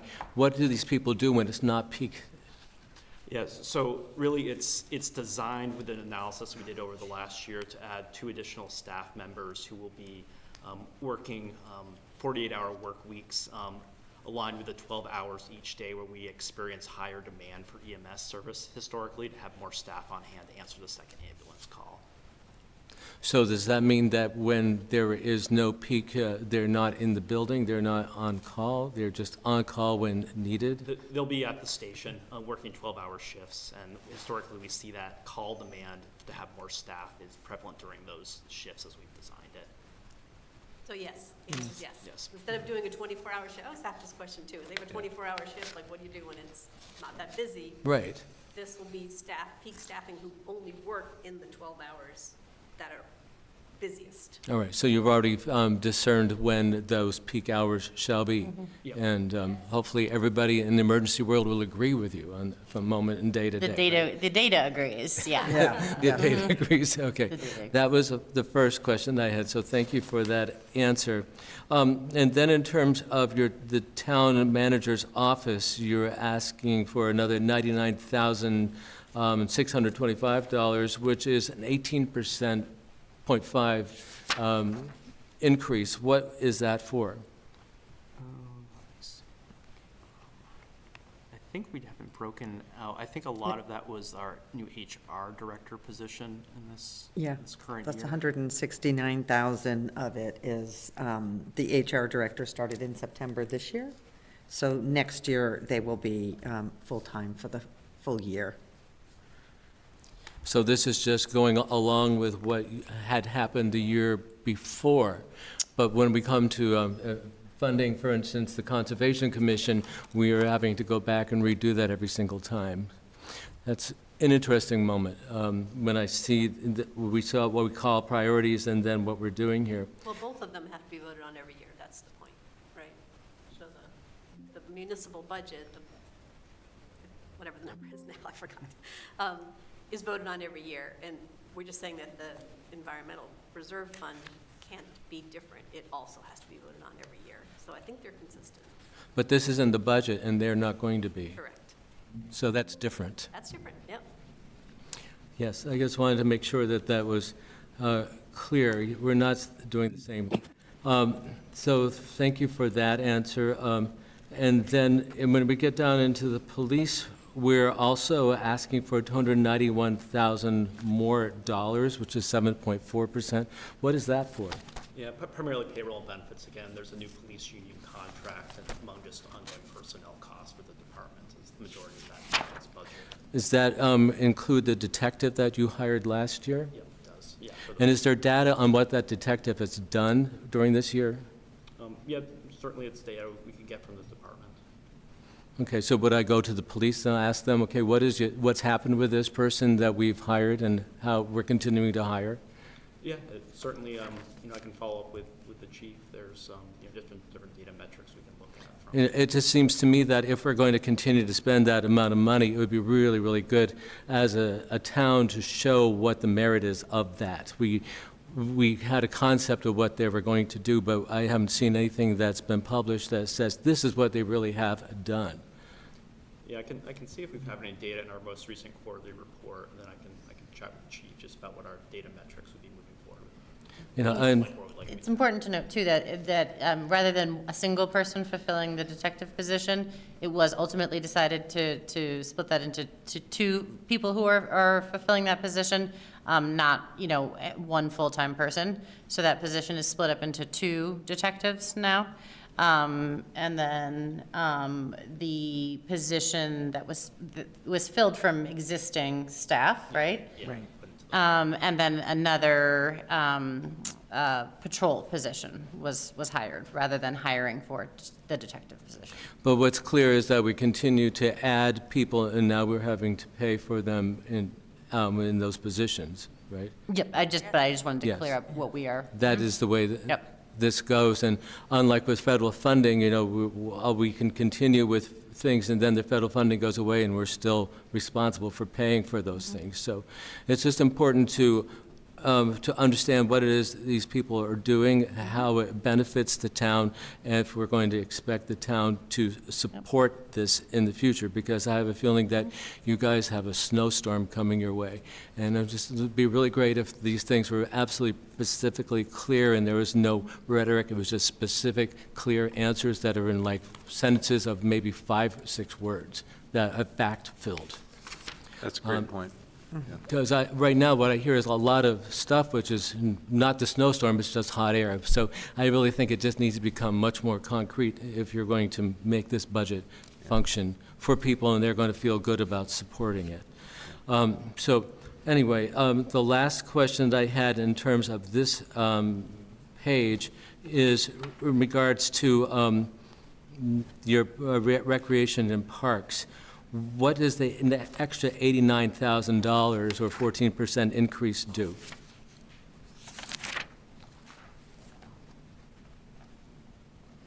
A lot of the Recreation and Parks budget is offset by program revenue at a high level. I just have to get into that specific budget here. Yeah, 'cause most of that is coming, so are you aware of the new rec zone that we have out on Harvest Lane? Yes. So a lot of that increase, so I'm just looking at a little bit different view than you are, but I'm just looking at the rec zone. So you'll see a significant increase there, but there's also a significant increase in revenue. So when we present the budget, we're usually talking about expenses. There's a significant increase in revenue, and because the number of programs going on in that building have increased a lot. Right. But you're still expecting the taxpayers to pay $89,000, even though there's an increase in money coming in. So all of that, so Todd puts together something, sorry, Todd, the director, puts together something where he measures his program revenue against program expenses, and even his programs are covering some of, I'll just say, the general and administrative expenses. So at the end of the day, the town budget is really supporting the benefits and salaries of the 2 people that work there. And that is increased by $89,000. Or that's before Yes. the revenues apply. Right, exactly. So when you apply the revenue, it comes down to 19 or something. Oh, I see. I understand. Yes. So that's, if we take the two, they're not all in the same part of the page. They're Right. broken down in different places. I shouldn't quote the 19 because this is a long time ago. Yeah. That's net, that's the idea. Okay. Well, that explains how that works. So I was just, generally looking at these numbers, but it wasn't looking at how they were necessarily, in that case, offset, which is another thing as we get, in terms of getting the public prepared to understand what you're doing. It'd be good for them to understand that, because there's 2 different places and 2 different, maybe on the same page, but, 2 different lines, and it's very easy to get lost in that kind of stuff, and especially when people are panicked because of their jobs. People are panicked because their health care is going up, and there's just panic in every single world. We need to figure out a way to make sure people understand that. Yeah, that's a great point. Actually, in terms of the fire department as well, that we do get a lot of ambulance revenue that comes in. So, I mean, the number that you're seeing in the budget doesn't, the increase, it's not like the budget, it's not presented such that the net is presented. What's presented is how much the budget is, and then in another part of the budget is, what we expect the revenue is going to be. So there is revenue coming in for a lot of that stuff too, but you've raised a very, very good point.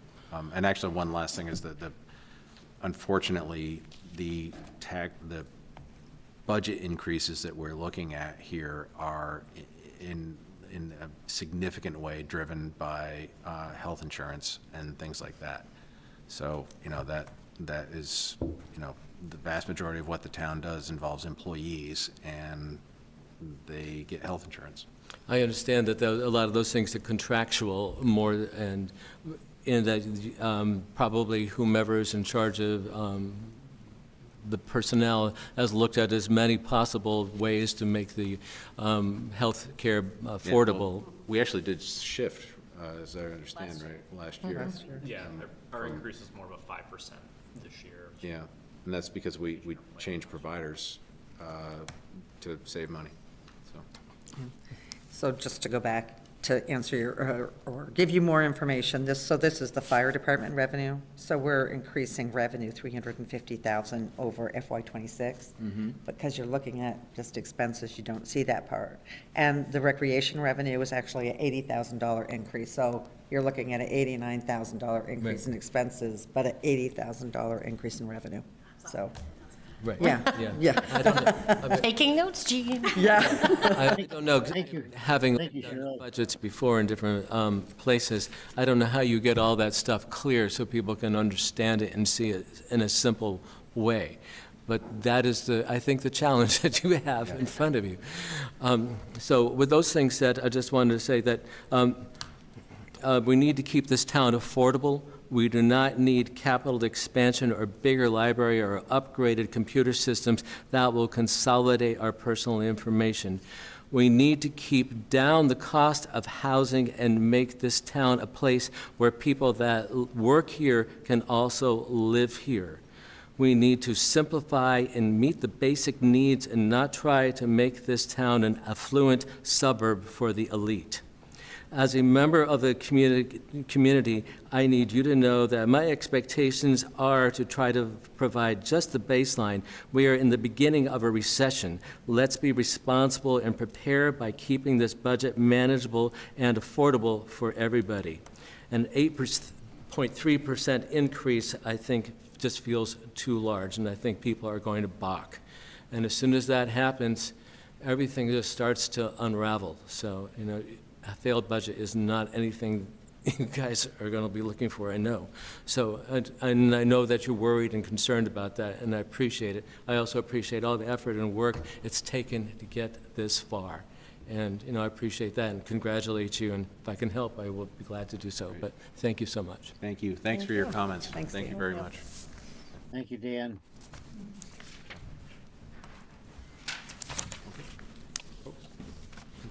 Come on up. Bring another chair. Kind of like a ditto what he said. He's basically raised all the questions. Oh, okay. Well, So you've answered them Okay. pretty much. You All right. can still, if you want to stay, you can Yeah. talk, though. No, Seconded.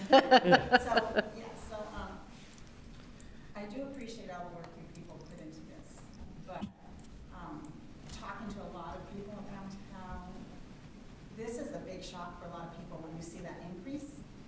People are not happy, and then you got another increase coming on a state level, and then there's all these different increases coming. And I think we just need to be more considerate too of people that are on fixed income. I'd love to know what percentage of Willistonians are seniors on fixed income. I don't even know if that's data that we have. I don't know. It'd be interesting to find out and have a little more empathy for some of them, for a lot of them. So that's all. He did raise a lot of questions I have about the spending increases for the police, fire, especially. I mean, obviously, I'm very committed to them because I worked on the building committee years ago for both fire and police stations, but sometimes I think there's a little bit too much I want. And I remember when we went through the whole building process for the fire and police stations, we had our wish list, and then we had to curve it down because you can't have everything you want. And that's sorry, that's just life. And I get a little frustrated with people that think, well, I can't, it's like I want it. Well, I'm sorry, but it can't always be afforded. And we went through that. We spent a lot of time cutting things out of the budget, but keeping things that are really important. So, that's all I wanted to know. The other thing I am curious about is what is the percentage that employees pay for their health care insurance from the town, people that work for the town? What percentage do you pay of premiums? Our union employees pay a flat 12% of the premium. Okay. and town employees pay 10% of the monthly premium or 2% of their base pay, whatever is less.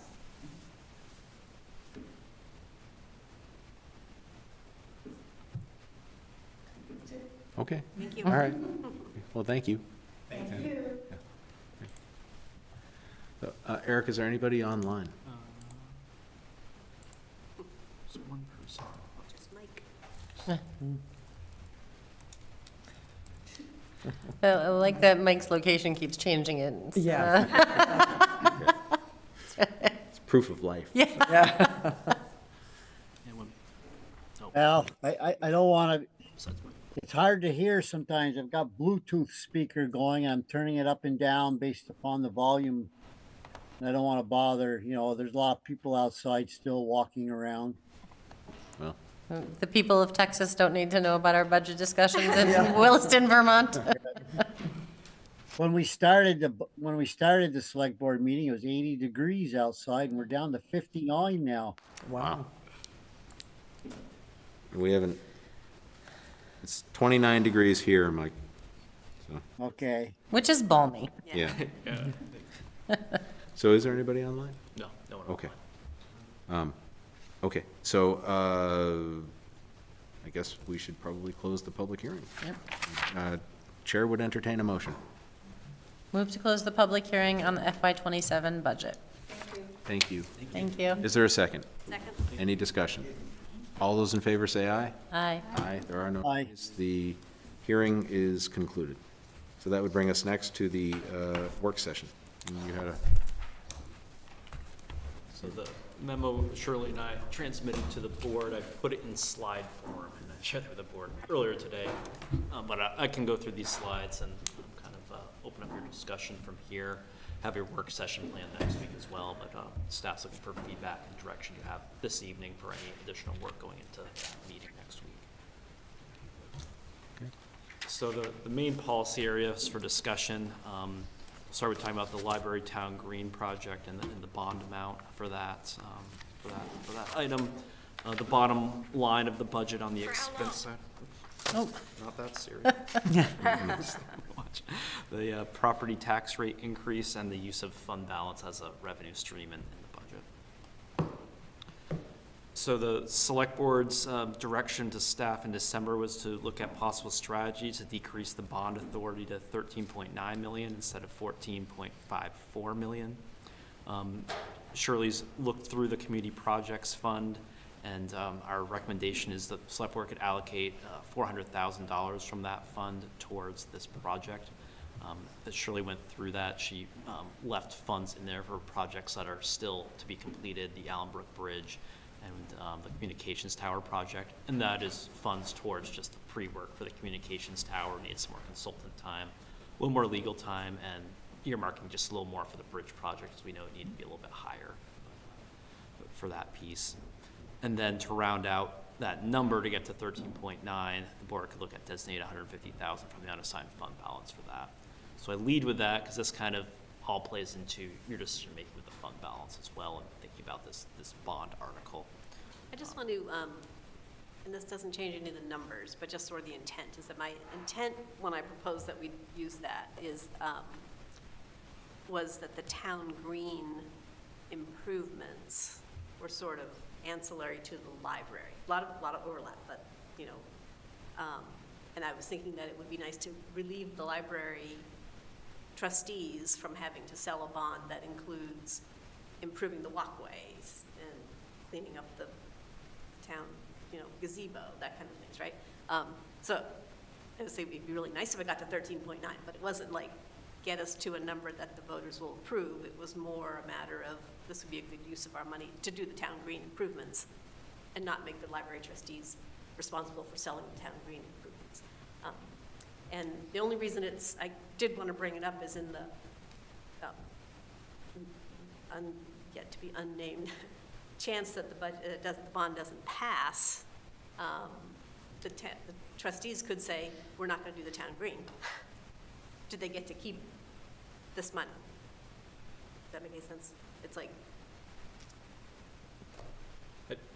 Yeah, I think you could designate those funds to that capital account. Usually the board can change that designation in the future if it wanted to, from capital funding standpoint. Yeah, I'm not really sure what the answer is going to be, and I'm going to have to think through it a little bit more, but it wasn't really just like, let's give enough money to make this more palatable to voters, but more like this beautiful town green improvement shouldn't be in the same pot of responsibility. But, so let's relieve them of that. It's a great use of our funds to clean up the town green. You know, that's our project, that's their project. And I think I'm okay with just going forward this way, but I think it's important that the library trustees don't see this as just a check that we're giving them to whatever this project ends up being, if that makes sense. Yeah, I think it'd be messaged, to look back at the project budget, but I think the green component with the earthwork and everything might have been shy of $1 million or something like that. I was thinking it was like $1 million, but some of that is their parking lots. Right. So there's the same contractor. Yeah, so it's kind of in the hard same, to break it out. it's never going to be exact, but that was sort of the intent. Yeah, I disagree with that. I think that the town should be voting on this project. I don't think by the town budget, here we are talking about, trying to increase the food shelf from $10,000, and now we want to pay $101.5 million to change the town green. That should be another vote by the town, whether the town wants that or not, because if the town turns down the library, the town should also have the right to turn down the town green.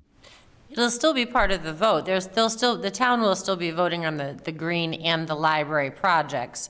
This particular, Jean's just suggesting that this particular money that we are potentially allocating from the Community Projects Fund and the unassigned fund balance would be specific to the town green part, assuming that this project gets passed by the voters.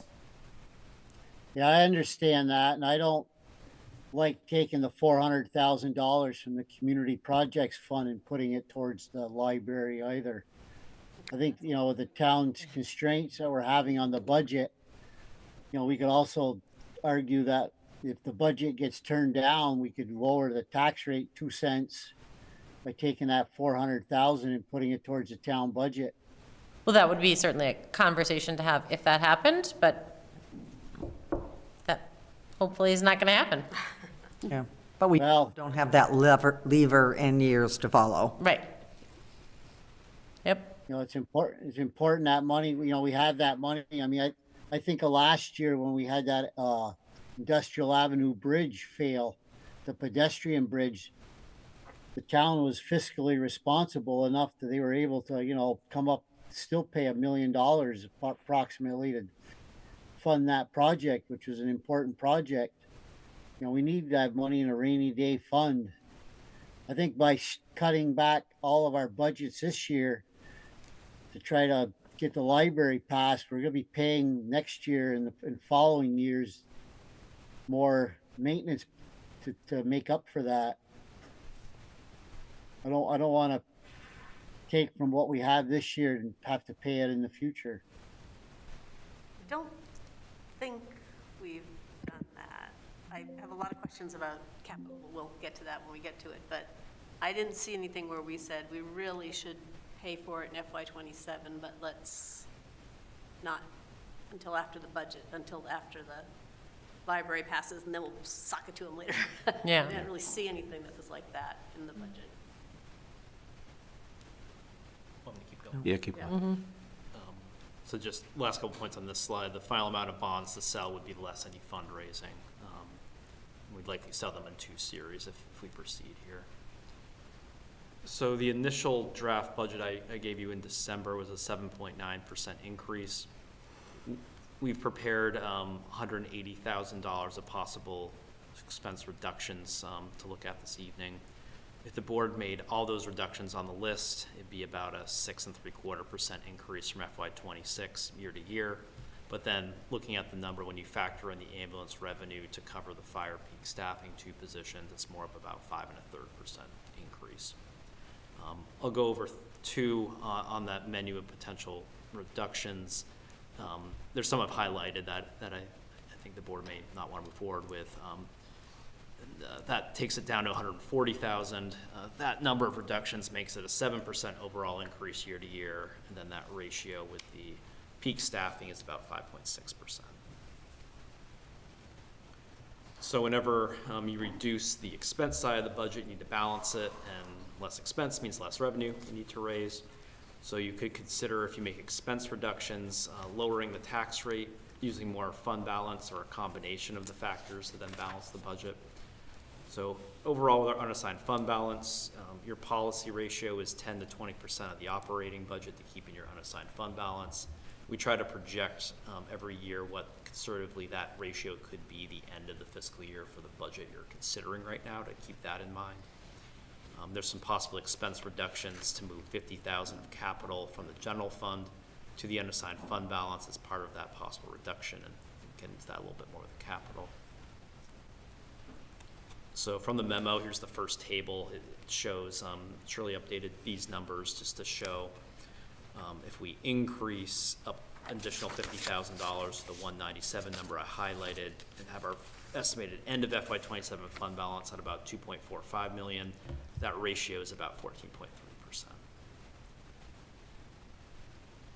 So the tax rate variable, the December budget draft was about 3.25 cent increase per $100 of assessed value to raise $750,000 in new revenue. That would be about $97 increase for that median homeowner with a $300,000 assessment, or about $810 per month. If the board reduced the budget, these are examples, reduce it by 180,000, and then said we're going to reduce the taxes, that full amount of money, we don't need to raise that as much revenue, that would make the increase 2.5 cents instead of 3.25 cents. You have to raise about $570,000 in that case. $73 for the year for the median home, or about $6 a month. If you reduce the budget by $140,000, and so we're just going to replace that all with reducing the taxes we need to raise, about 2.75 cent increase, and that's about $78 or $650 a month. So as you get into these different variables with the reductions with taxes, you really start swinging at a quarter. Think of about $50,000 in reduction. You could trade for 1/4 cent on the tax rate, roughly a little over $50,000. $220,000 is raised with every cent on the tax rate. So the overall policy items are that use the community projects fund, the fund balance towards the library project. We lead with that because if you want to use some fund balance towards that, it lowers that fund balance projection number that you're then factoring in for your ratio as a policy decision.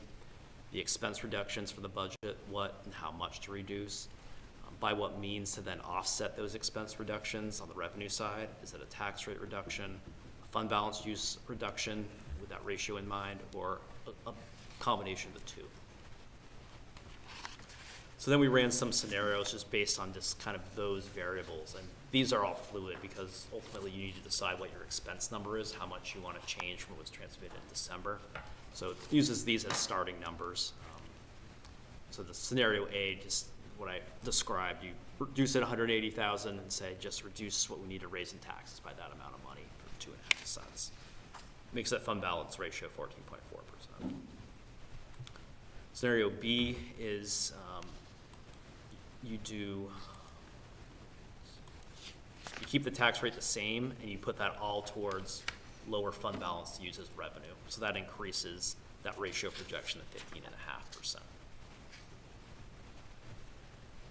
C is you go down to the $140,000 in reductions from the list, and this is back to the kind of the same progression as scenario A, and this was previewed earlier.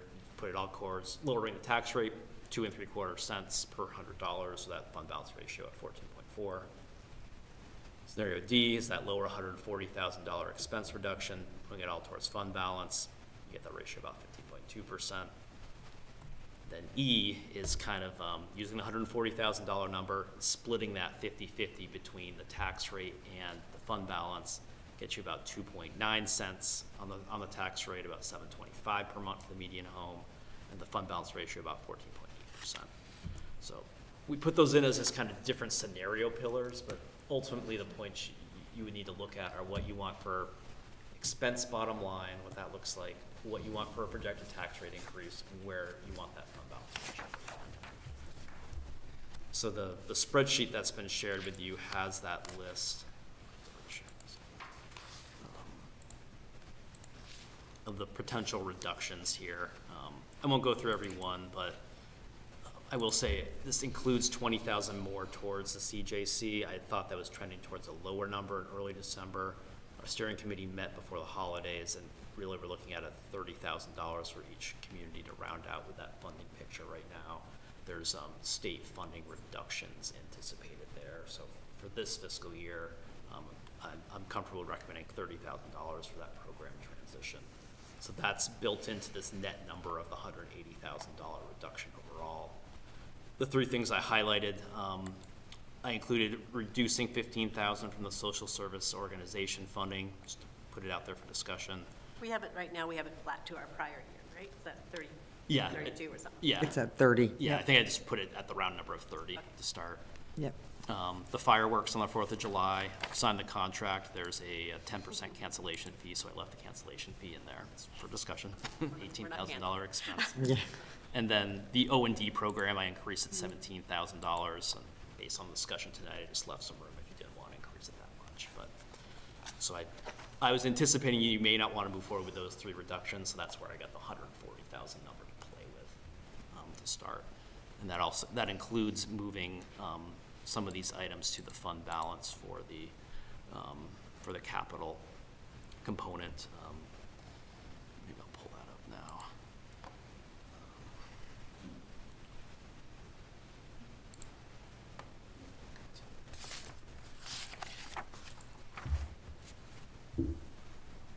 So just on the capital, too many of these open. Hold on, bear with me a second. While you're looking for it, can I ask Julie a question? Sure.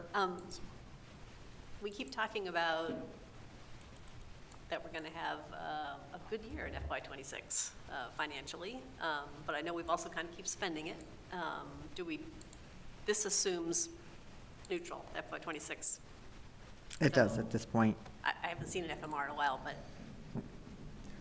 we should end up in a pretty good position given the ambulance revenue this year. But we haven't taken that into account. Correct. Okay. I'm probably going to ask before we come back that we get some feel for what Right. that number might be, because Yeah, and you haven't seen any numbers because I haven't closed any months completely and haven't finished FY '25 yet, so. yes, but I do think that, I mean, we were confident enough to put these two hires in this year because we knew we were going to have ambulance surplus. So I think that even Yes. just looking at something that small, I think we could probably, can we make up this 150? That's Yeah, just a thought. yeah. When I looked at back to that issue, when I looked at it, essentially that it becomes neutral with the amount of revenue, anticipated revenue increase over budget, offsetting the expenses of the two peak hires. It was essentially about net zero at the end of the We haven't day. even hired those people yet, though. Yeah, right. But I think, We have the. yeah, we have. And I think I had them in December 1st when I was doing my calculations. Peak hires, we've already hired? We hired the new, we hired the two new positions, and we're going to, We we're going to. haven't hired the backfill. Yeah, we've hired the backfill, so now, Yeah. we've just posted today, actually, for the incumbent who wants to move into the peak staff role. Oh. Because they're in the recruit academy, the backfill, they'll go on shift in January, so we're trying to get that. Or Yeah. it is January. It's January. It is Early January. February. All right, well, So it's in motion. it still stands. I would like to see some idea where FY '26 is going to end up. So on the, So yep, Mike? let me get this straight. We're threatening to cut the fireworks, No, but we're gonna put yes, well, hypothetically, we got $400,000 in that community funds that you're allocating, to the library bonds. I don't think that's an even trade. I think, the fireworks are much more important. Yeah. Same with the social services, only allocating $15,000 for that. I would rather see that raised a lot higher. I don't know. I don't agree with the way we're taking money and putting it towards a lot, I don't know, what we're cutting out when we've got that money in the community funds. Yeah. As I said earlier, I don't agree with putting any of that money of the community funds into the library. And Mike, and just to clarify, those aren't, staff is kind of neutral on that. Those are possible cuts, but it's really up to the select board. So we were tasked with coming up with things you could consider cutting, but we're not advocating either way.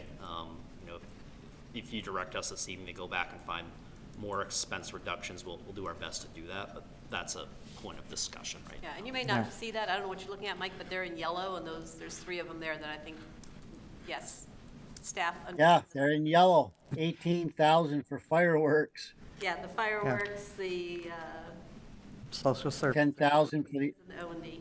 the program for senior housing for the seniors, and 15,000 for social services. I don't think those should be. I don't think those should be any chance of having those cut. I think if you were in the room, you'd know most of us feel the same way.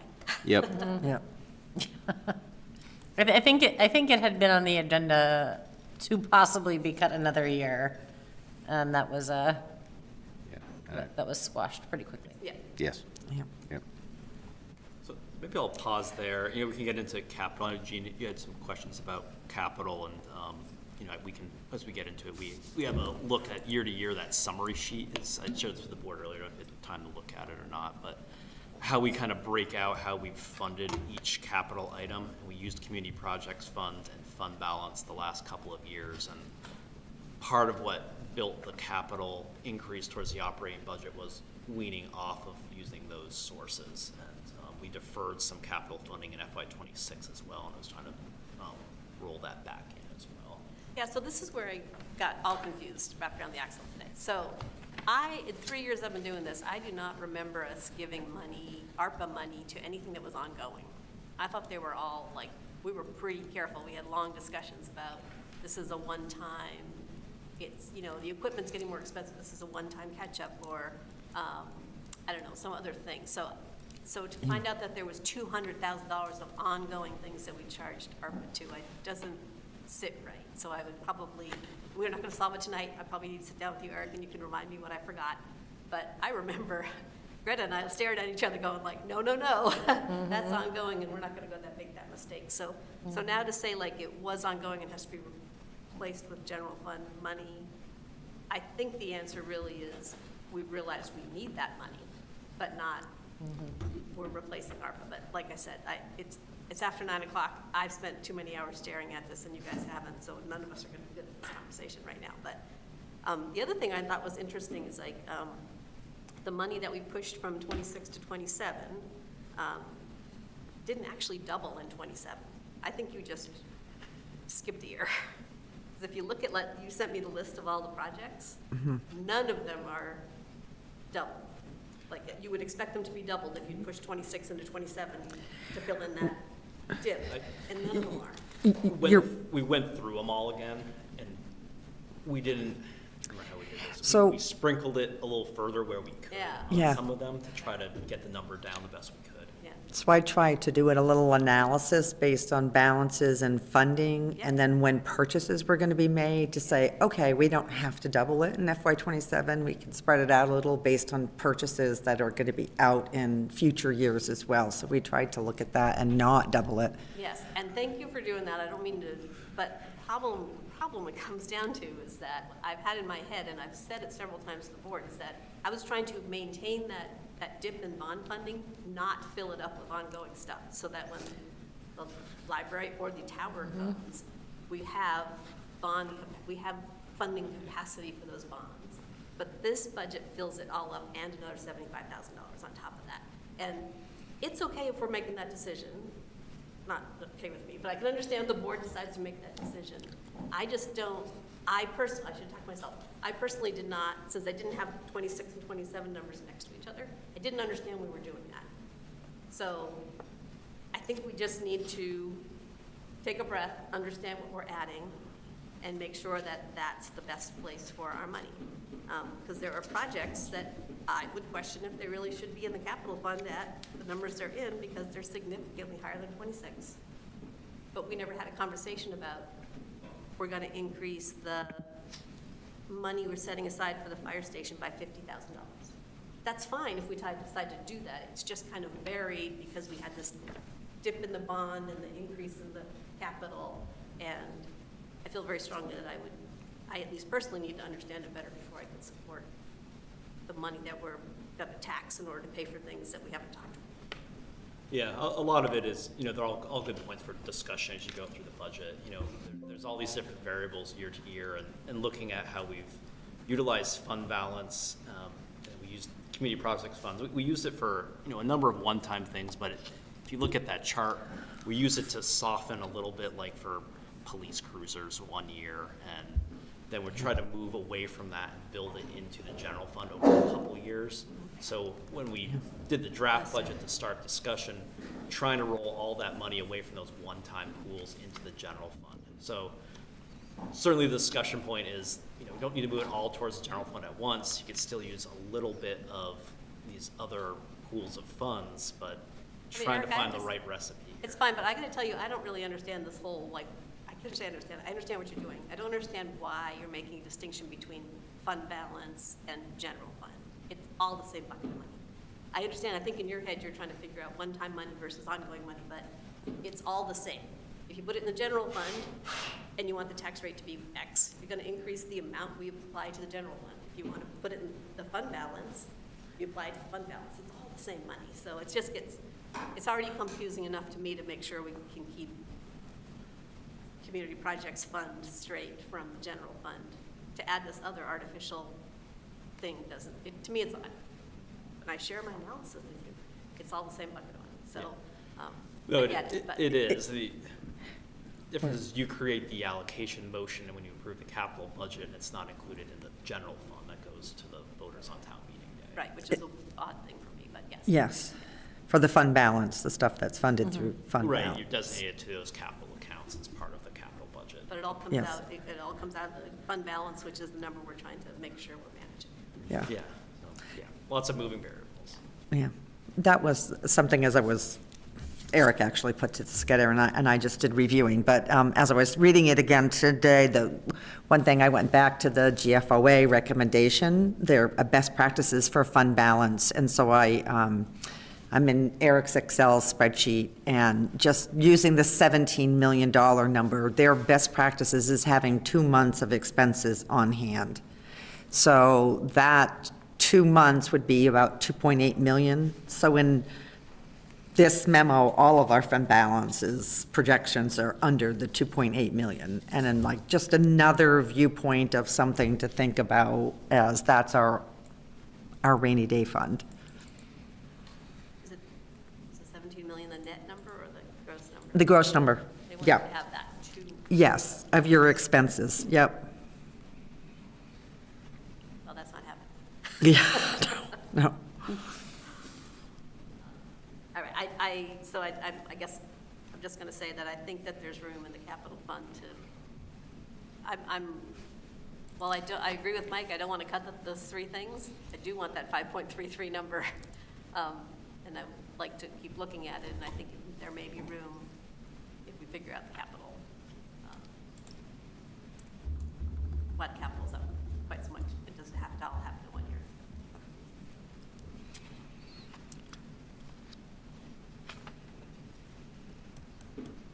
And I did want the board, because I keep saying it, I have always thought in 3 years, once I found out that these bonds were maturing, that that bond capacity in the operating budget would be available for the new bonds, and it's not. That means we have the whole library bond's gonna be an ad, if we ever get the tower approved, all gonna be an ad.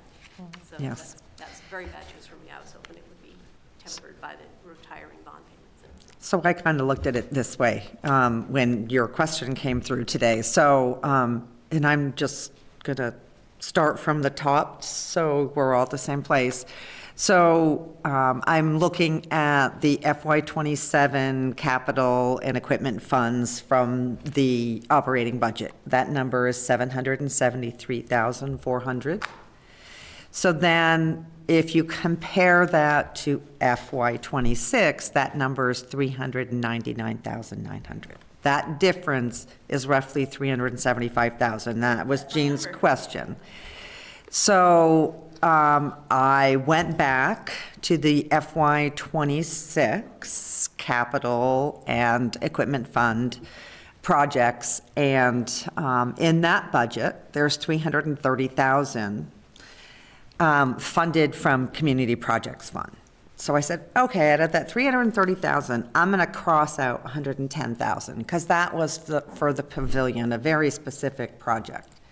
So essentially, 220,000 was funding current capital projects. My point being, none of that should be continued in 27 and 26, because we did not fund things, and you can convince me one by one, we did not fund things in the Community Projects Fund that would continue without funding.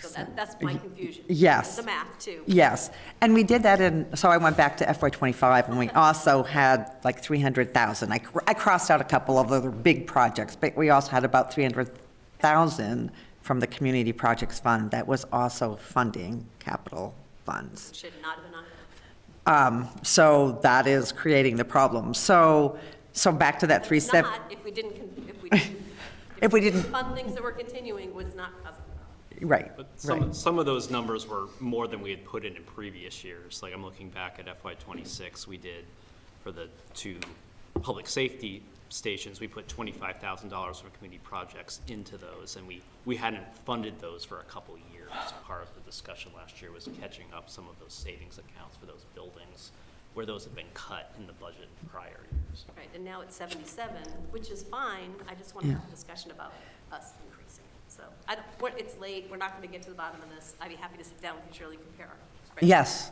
yep. But, Yeah, so, all I'm looking for is, I'm just trying to figure out if we can get that number back to the 5.33%, because I really like that percent, but I don't want to cut the fireworks. No, I do, short of it, I agree, and I think that, I don't want to cut the fireworks. The items you highlighted are the items I would not like to cut, as you expected. But I do feel like this is the year that we need, every year, we have to take these hard looks at capital and whatever, but I don't think this is the year that we can make up for things or have big capital add-ons. And I suspect next year will be equally, if not more, unpredictable. And so I think that yeah, I would like to see it also, if we can get it down to that 5.3, that would be ideal. When you say 5.3, is that the year-to-year increase? Yeah, that's the original number with the 230 or whatever, or the, So finding a different 40,000? Yep, finding a different that 40,000. aren't the highlighted items? Oh, Is that- okay, I see what you're saying. I thought you were trying to get it 100,000 more, okay. So try to get it overall, the $180,000 net reduction amount, so. can live with 5.33 versus 5. So, replace the highlighted with additional collective $40,000 in expense reductions. And I think what I'm hearing from the board too is not to do additional capital shifts for those, just get things that are non-capital. Well, I don't know, because, Yeah. frankly, we're increasing, the grounds mower replacement from 3,000 to 9,000. Is that something we really need to do? And that's why I have questions that will not be answered in this group, but. And when I say replace, I mean replace with using fund balance towards those accounts versus. Right, don't touch just- fund balance don't just anymore. Yeah. Just want to be, as we go into this, just want to know the board's position on those different items. Yep. So essentially, we'll look for $40,000 in reductions in that manner. And keep the fireworks. And so you don't cut I love the fireworks. Headline, right? It's $20,000 for 20 minutes, and just have to put it out there. So we'll look at that piece. Any other staff work you would like for your meeting next week?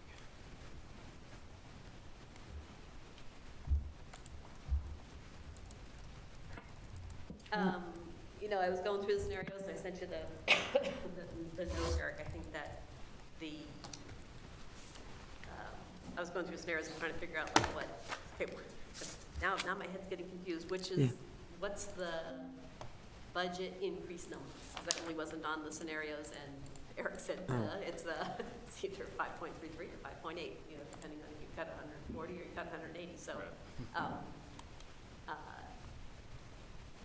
So if you, 5.3 feels like a responsible number I can stand behind. And so of all the scenarios, I think even though it doesn't affect the tax rate, I think somehow people can look at 5.3% increase on what you're spending. I can't thought about spending none of it, but trying to machinations of 2.1 cent or 2.4 cents. That's harder for people to wrap their heads around. So unfortunately, I think that 5.3 number is important. so just to be clear, that's 5.33 excluding the 225,000. Okay.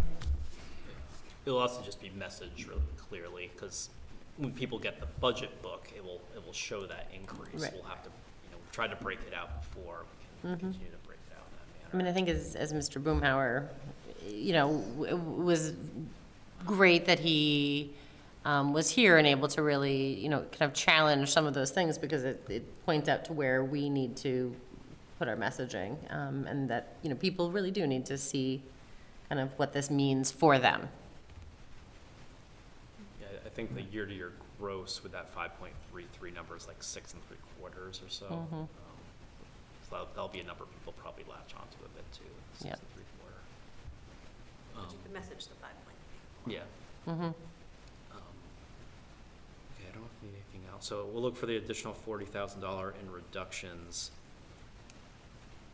And I guess, does the board have any kind of target tax rate increase at this point, or do you want to just discuss that as part of the overall package next week? I'm comfortable doing it next week. Yeah.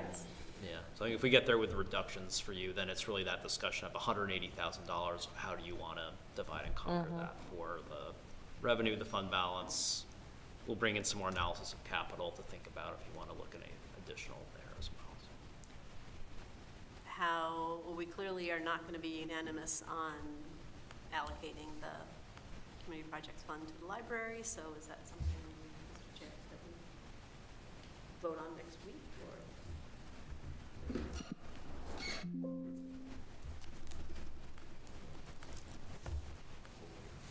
So, I still disagree with that, so Yep. I'm only one vote. Yeah, we're gonna put it off till next week. Talk about it again next week, and you can make your position known, and we'll have a vote on it.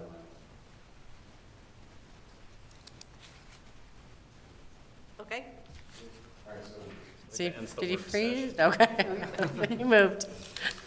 Yeah, the internet is off and on here. Sometimes I miss little bits and pieces. Okay, why don't you say it again, Ted? Maybe you weren't listening. So, Mike, we're gonna. Actually, your mic isn't on. And Ted is really hard to understand. My mic off because I sneezed and never turned it back on. So, Mike, we're gonna have this, basically the same discussion next week, and we're gonna have a vote on it. So, tonight's not the only night to make your position known. So, just letting you know, we're gonna have a formal action next week, but we'll be talking about it again next week too.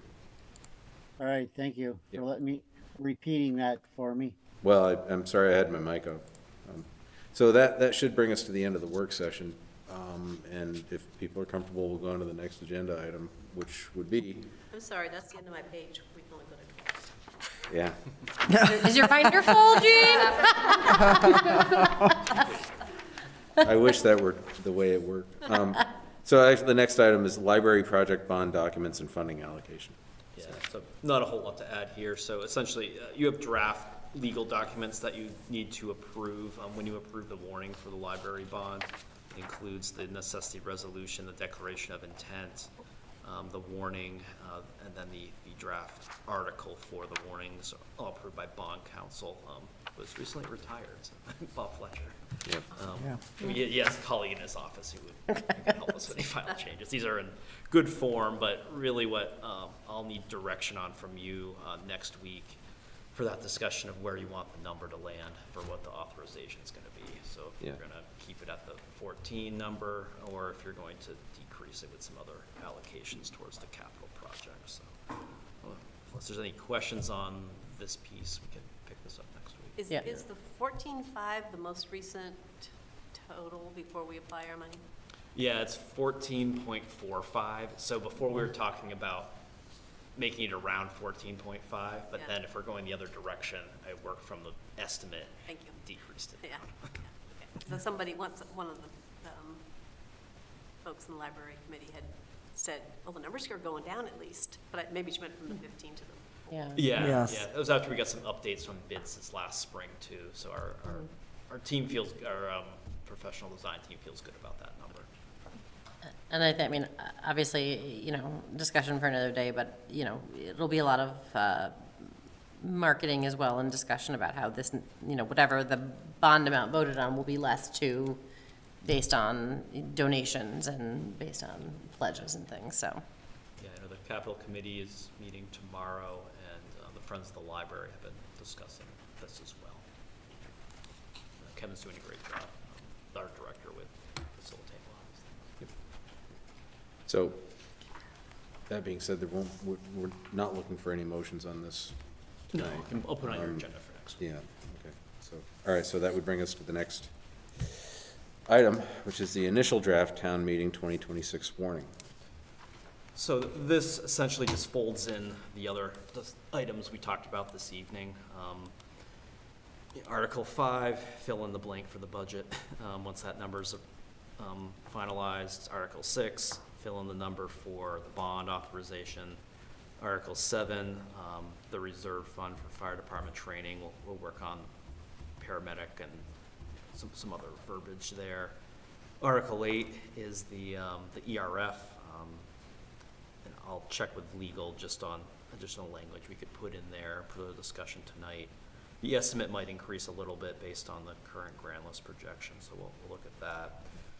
The next several articles, Sarah Mason, the town clerk, applied for offices up for election. We do need to have board of listers still, even though we're voting to eliminate it. It hasn't been eliminated yet when this occurs. And then Article 17 is the charter change language, the up-to-date version that the town attorney sent to me, and we would, if you move forward with this, you would need to have a motion on the 20th to have this condensed form of it appear on the ballot, and then each voting booth has to have a copy of the full charter change with it. So, lots of legal elements. I mean, again, the charter changes and bonds on a warning, but. How does that work for people who get mail? Does Sarah have to mail it to them? I think she has to mail it to them. Yeah. Were we talking about? And then Article 2 is something for discussion that comes up every now and then, is the dates for tax payments. We typically do the 15th of August, November, and February. Sometimes it's talk about changing it to days we're open, because there's holidays. I know we look at postmarks and drop-off dates, but. I think with the change in the postal system and the postmarking, I think that the option to drop it physically at the town office on the due date is imperative. Agreed. We actually take them to the next morning, because we don't know if somebody put it in the drop box or the slot at 11 o'clock. Yep. So whatever we get out of the box the next morning is considered timely. Yeah. Plus But all postmarks. Right, but we don't know, I mean, just the stress will cause people, not everybody will know that, and I would prefer that, they have that option to deliver it in person. Yeah. And that's right on the ballot. Yeah. We list all the options. I mean, not the ballot, the text bill. So that's the draft warning. People are creatures of habit. What'd you say, Mike? What's that? People are creatures of habit. Yep. Sometimes you could tell someone something 10 times, but if they've always done something a certain way, it just doesn't stick in very well. It's hard to remember. Our mail delivery is so bad that we have people calling asking why we haven't cash deposited their checks. We haven't even received them. Yeah. So that's a draft warning. Kind of the trajectory here is budget work session next week. If you come to consensus on where the budget number is gonna land, then we can fold all that into, call it the lightning round on the 20th, where you approve all these documents and the warning and sign the warning. You have the 27th available if you need one extra meeting to get all that done by the end of the month. I'm just looking for this warning. Are these the questions you want to ask with these details to figure out if there's anything you want to strike or anything you want to add? You don't have to figure it out tonight, but we should come to consensus on that next week so we can do the legal work we need to. Were we gonna mess around with the language in Article 7 about the funding, the paramedic training, to make it clear that they're not voting to increase funding on anything right now? Yeah. I'll come back with some additional language. Yep. It may not be by next Tuesday, depending on by our attorney's time, Sure. but by the 20th, we'll have that for you. No money attached. Yeah, yeah. Dollar signs. Yeah. So, yeah, And it's then always, on always a Article lift 8. with all these items. On Article 8, like the continue to be assessed. Mm-hmm. Yeah. Yeah, That's all I have on that. okay. That would bring us to manager's report. I think it'll just be brief. I don't think there's anything burning.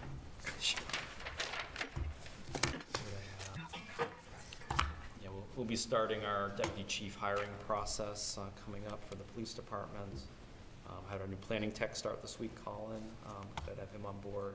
And our filing for the communications tower certificate of public good has been completed, and we should expect a ruling on that hopefully in February or March. That's all I have. Okay. Something you just said just sparked my, I have a bunch of pieces of paper with things that people want to add to the budget. It would be kind of nice to have them all in one place next week, so or have we all decided that we're not adding any of them? We're not going to add the naturalist or like. Take official action on it. Yeah. So if we kind of like sweep them all into one. I think might have sort of thought on that, Eric, official. The next thing, but it's a little bit like going around you for these things to be coming in late.